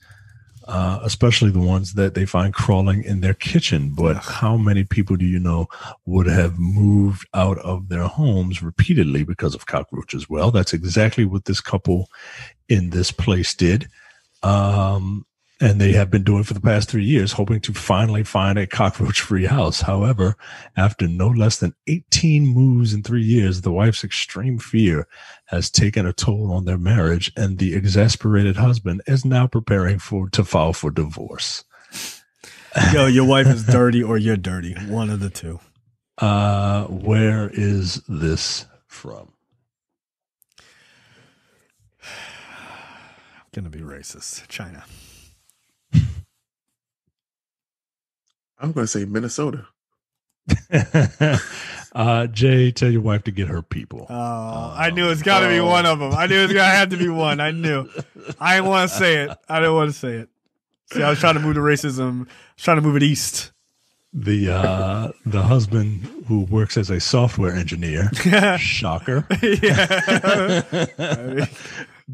became aware of the wife's phobia. I mean, yo, like, I'm guessing his name is Todd.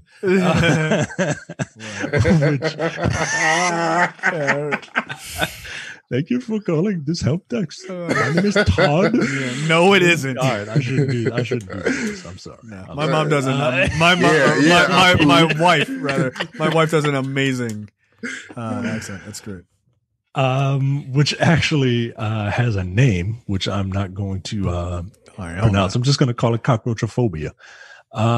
Soon after their wedding, he discovered this soon after their wedding in 2017. She screamed at the top of her lungs one day and ran to the kitchen, scaring everyone in the house, claiming she had just seen a cockroach and refused to go back in the kitchen ever again, insisting that they look for a new home.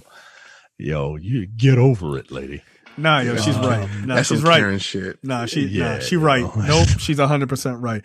It's just that these people are bringing them with them. And like, that's gross. But no, she's 100% right. Burn it down. Burn the house down. The woman's extreme fear of cockroaches has taken a heavy toll on the couple's relationship, and their marriage is on the brink of collapse. On the one hand, the wife claims her spouse doesn't understand her problem and is trying to have her declared mentally ill. And on the other hand, yo, that's a wild move. And on the other hand, the boy, if this ain't the genders, the wife claims that the husband doesn't understand her and is trying to have her declared mentally ill. The husband has simply had enough of the constant moving. He thinks I'm crazy. I'm just tired of moving. God damn. That's fucking hilarious. She knows that shit. She knows that that's why he's tired of it, but she knows in her mind that no. It's like, nah, he think I'm crazy. Like, you might be, 18 times is a little crazy. Yo, calm down, lady. Like, I know you're not supposed to tell women to calm down. Calm down, lady. Yeah, like, you gotta calm down, man. All right, Demetrius, your story. Muscular bodysuits are all the rage on this platform. Japan. Oh, I know. Yeah, I'm gonna go Japan as well. China. Close enough. Yeah. So roughly, okay. So take these. So thanks to silicone bodysuits like these made by a Chinese company called Smithson, you can now look incredibly ripped without even getting off the couch. Complete with realistic looking muscles, bulging veins, and anatomically correct positioning. The Yo, what the fuck? Create the illusion of a perfectly toned upper body. Yeah, especially when worn under a tight shirt. Some even come with fake body hair. Apparently, these ultra realistic bodysuits have become increasingly popular on Chinese e-commerce platforms like Taobao and AliExpress. Yo, this is super wild. Does this piss you off? A little bit. I mean, nah, yo, I'm getting it. Get out of here. Nah, you just gonna have to be mad. Because honestly, but see, things I see guys as cosplayers, like they build like muscle suits for themselves, like with like the quads and like the hamstrings and all those shit. That. Okay, that makes sense. I can because you can't be Guyver and have like nothing. So I can see that shit. This right here, you're just trying to walk around in a. That's what I'm saying. No, I respect this. I respect it. This is a wild move, yo. You walking around to try and pick up chicks, yo. I respect it. I respect it. Like, what's gonna happen? But see, she ain't going no. She ain't going no. Is this any different than a woman taking off her wig? You know what I mean? When y'all go back to her place or whatever. I think it's a little different than that. I think it's a little different. No, you know what this is? This is that fucking scene from I'm Gonna Get You Sucker, where he goes back with the woman. Like he just starts like ripping off her arms and legs and shit. Like, yo, this is a wild move. Like, yo, just work out. Like, nah, fuck that. It's not that expensive. This has to be very difficult to put on and take off. Yeah, you put this on, you walking around for a while. Yeah, and just imagine that shit gonna stink. Yeah. Dude, you're sweating. You're sweating in this. Like, I have to admit though, like the first one, like looks fake, right? It looks pretty fake. The image of the guy in the baseball cap, like that's pretty good. Like it blends to the color of his skin pretty well. Like that's not bad. Like. Just like the technology behind it. Like, now I'm getting this. Now, fuck all that working out shit. Yeah, you're going to look real weird. With an Asian body. The Asian skin tone. With a pale torso. Nah, but I'll be ripped though, so it don't matter. I've seen some with like, different spray paint tones. But so my question is, like, you see how, like, the one is like shaped. Like, what if you don't have that long of a torso? You know what I mean? That's a problem, yo. You gotta wear a high belt. You gotta wear high-waisted jeans. I hear some Jordache jeans. Yeah, yo, this is a wild move. Look, let's just be crass about this. This is a wild move to try to hook up with somebody, yo. Like I said, yo, what happens when you get home? Like, oh, you so fit. Like, yeah.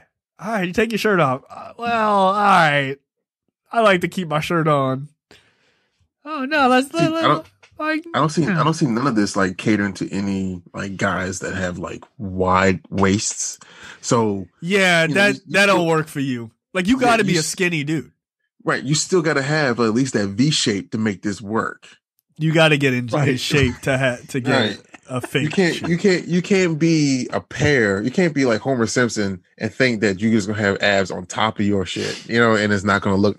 And it's gonna look right. No, I got it. No, yo, hold on. Right, like I gotta find some dudes wearing this like a pot belly. You gonna have a pot belly in your 8-pack just fucking sitting out there?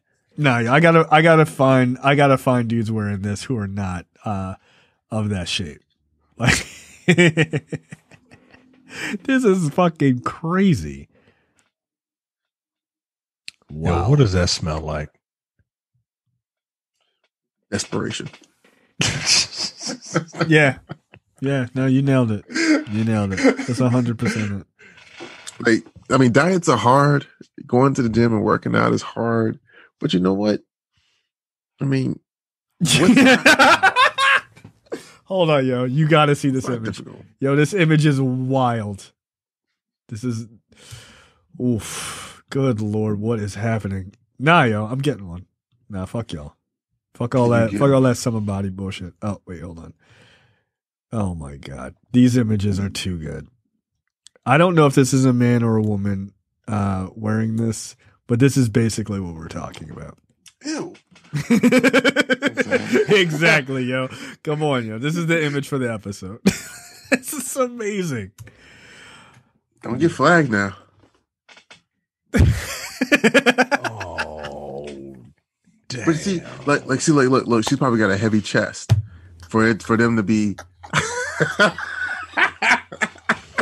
Yo, she looks super wild.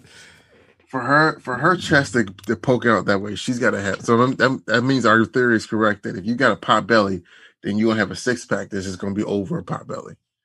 There's no shaping whatsoever. Well, if you click on that image, it takes you to on Google. It takes you to a website that sells these. This is fucking weird. How much? It doesn't say. Yo, there's a lot of these things. Yeah, no. Apparently, dudes in Japan are wilding. You can get them on Amazon, yo, for like $200. Mm. Yo, whoa. This is a muscle suit with a dildo. All right, yo, Japan, you gotta relax. You gotta relax. That's crazy. Now I'm getting the muscle suit though. You guys are crazy. Nah, fuck working out. All right, all right. No, I'm buying one next week. I'm gonna show up. I'm waiting for some random person who's never heard the show before, but we'll hear it to be like, "Well, you guys are anti-trans because I'm trans." No, it's just like, nah, yo. I didn't say no, we can't. No, this is just weird. Yo. This is just dudes. Weird. These dudes trying to act like they got a 6-pack when they don't. That's all it is. This has nothing to do with anything else. My story. Real life sleeping beauty sleeps for up to 13 days at a time. Wow. Yeah, that's insane. 17-year-old girl who occasionally falls asleep for several days at a time has been dubbed a real life sleeping beauty and the sleeping daughter of a certain place. She first made headlines in 2007 when national news outlets reported that she had slept for 13 days straight. She has experienced 2 worrying episodes since then when she slept for about a day and a half. But last week, her condition worsened and she fell into a deep sleep for 7 days. Her parents took her to a hospital to test her out to make sure that she was fine. She has something referred to as like laziness, hypersomnia. Yeah. Where is this? Right. Where is this taking place? Slothism, yes. Where's this taking place? Where is this? The UK. Okay. Demetrius, where are the laziest people on the planet? I'm gonna fuck myself up. Yeah, that's a trap if I'd ever heard. Because I was like, ooh, I was like, wait a minute.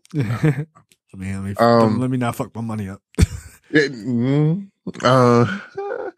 We're gonna say Ocean City, Maryland. Ocean City, Maryland. That makes a lot of sense, actually. That's actually accurate. No, it's Indonesia. Demetrius thinks the laziest people in the world are in Indonesia. That's what he said. Yeah, so she has this issue, and like she literally just falls asleep for 13 days at a time. That's crazy. It's it may be because she has some neurological damage, or genetic factors, they say, or emotional trauma. Oh, it sucks. Yeah, but dude, 13 days of sleep? Did you get hungry? That's what I was going to say. Like, how does that work? Like, you fall asleep. Morning pee must be like Austin Powers level of fucking length. Yeah. They actually mentioned that. Her father has tried waking the girl up several times, but to no avail. Interestingly, the girl reportedly chews and swallows food in her sleep if fed by her parents and gets restless when she needs to use the bathroom. Her father said that she urinates when taken to the bathroom and seated on a toilet seat. Yo, I think she might be faking this shit, my nigga. She's lazy. Yo, She eats when y'all feed her. She goes to the bathroom when you sit her on the toilet, but she don't get up. Nah, I'm not buying it. Does she like she doesn't get blood clots? Oof. Well, no, she didn't take that Johnson & Johnson vaccine. It's fine. It's fine. No, she's fine. No, she's fine. No, this woman's faking it. I mean, I'm declaring it. This woman's a faker. She's 17 years old. I saw a dude so lazy he fell off the couch onto a hoverboard so he can go to the bathroom. He's like, yo, that's pretty goddamn lazy.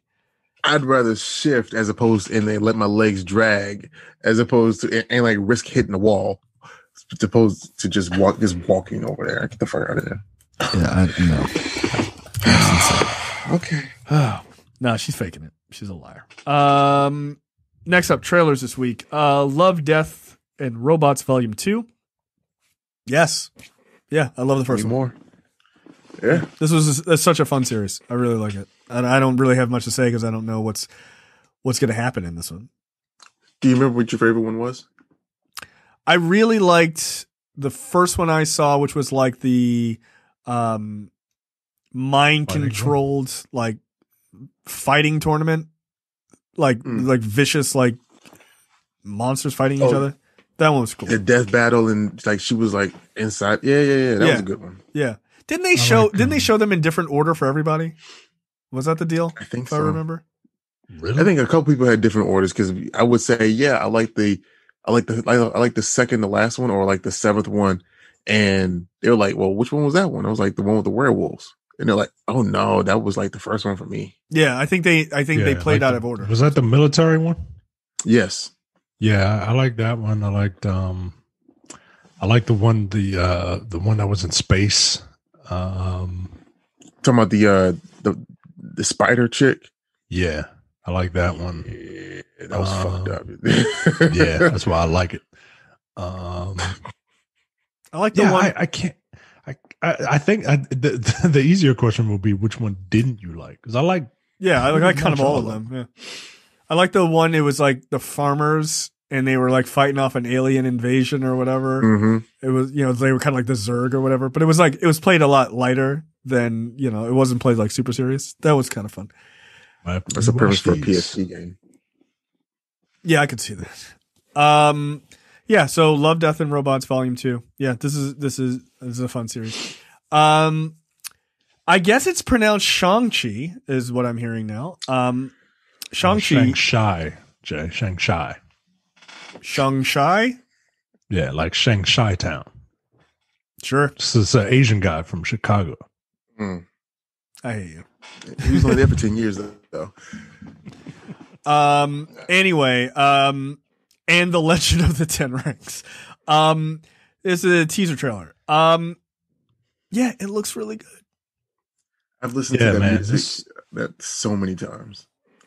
This looks really good, man. I'm very much looking forward to this. And look, I know everybody's excited, right?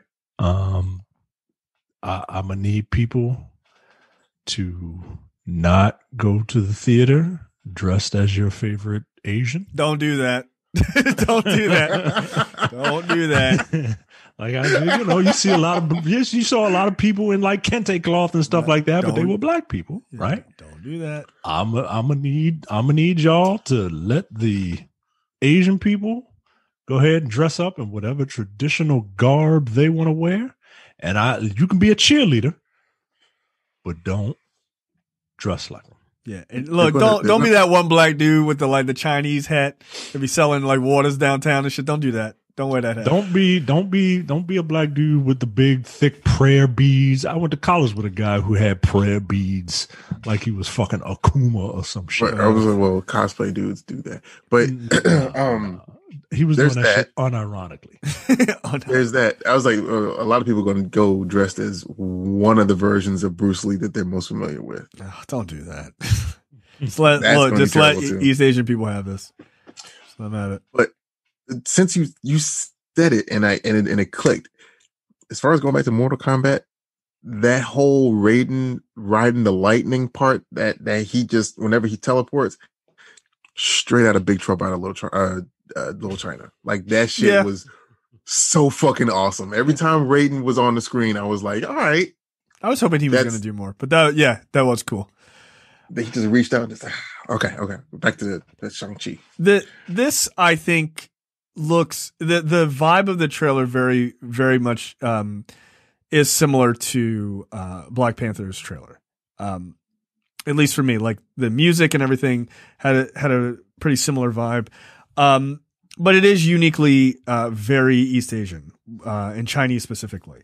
I like that. Look, I cannot say enough positive things about this guy Simu Liu in Kim's Convenience.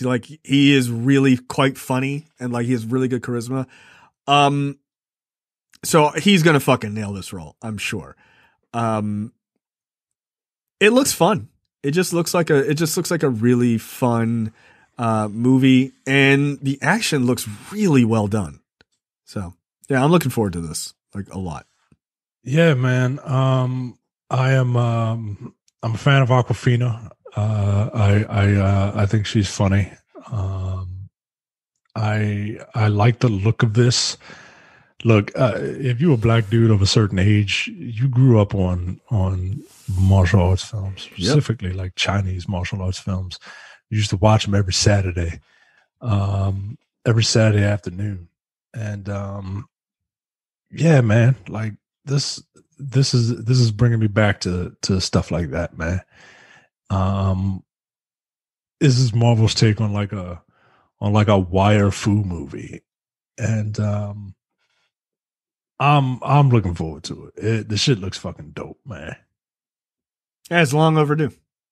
I'm hoping, Chris from Three Black Geeks made a point, and I think it's a good one, that during the like sort of seemingly like one kind of fantasy scene,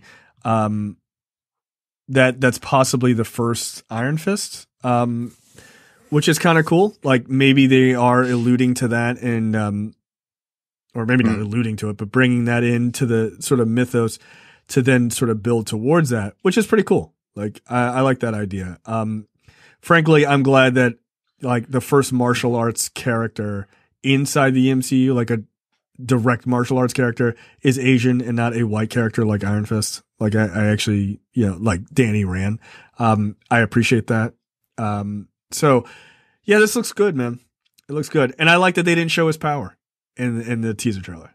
Like I like that. Like save that shit for the full trailer because it should look pretty dope.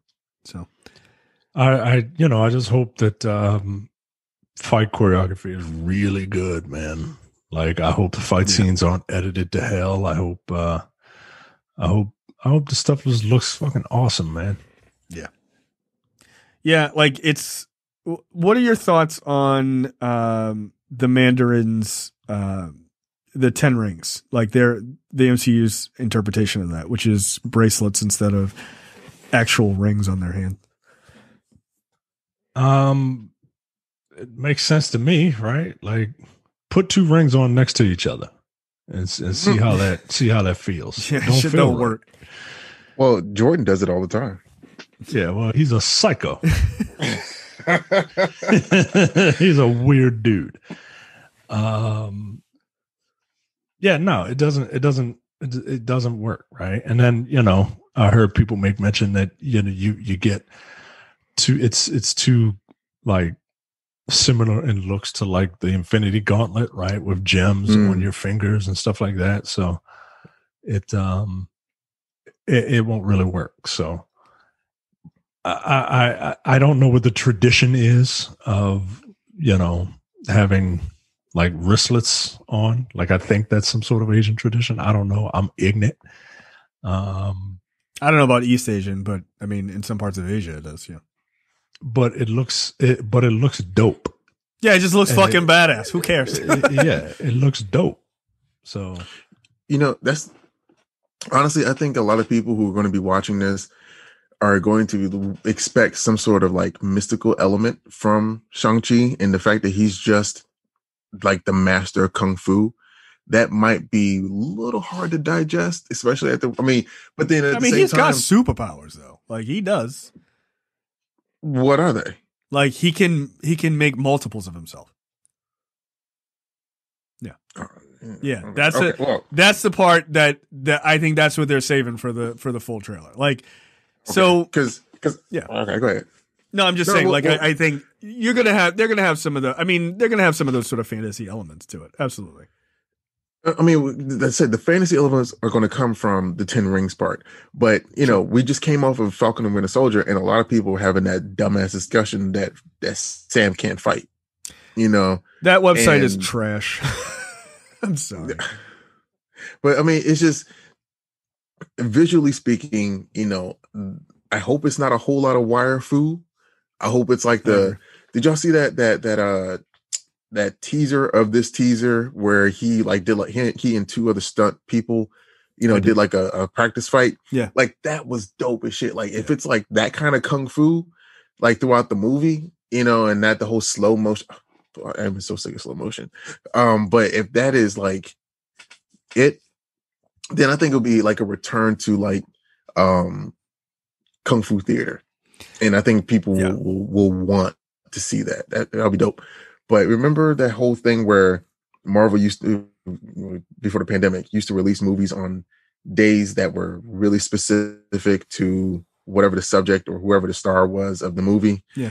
Whether it be Black Panther during Black History Month or Captain Marvel on Women's Day, Shang-Chi was going to be on the Chinese New Year. Yeah. I mean, is that going to miss a mark for some folks, do you think? I mean, it's not going to be released on something like that. I think it would have fucking killed if it came out on Chinese New Year, right? Like that would have been dope. I think with people being starved for wanting to go to the theaters and see this stuff now, I don't think it'll hurt it. Look, this movie's going to make $1 trillion in Japan or in China. Like, let's just get serious. Like, it's going to make so much money. So I think in that regard, I think it's fine. It sucks that they weren't able to do that, but no, I don't think it's going to hurt it.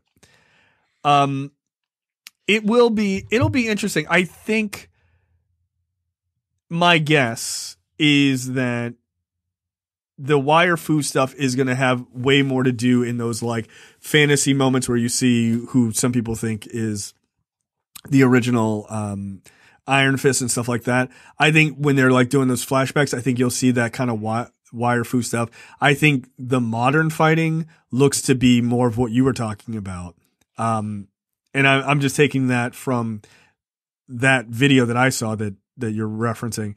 And then also just his fight with Death Dealer, right? Like that's very practical, like the practical movements and stuff like that. The way they're fighting is not wire fu at all. So, I'm hoping that's the difference, right? Cause the wire fu stuff feels like fantasy. Like if you're talking about like Crouching Tiger, Hidden Dragon, like that type of stuff. If you're like back when our ancestors fought 1,000 years ago, when you're watching that and it just seems, fantastical and crazy, then people go, oh, okay, yeah, the wire fu stuff makes sense. Like, so, I hope that's the way they do it. And just by these clips, which, doesn't mean anything.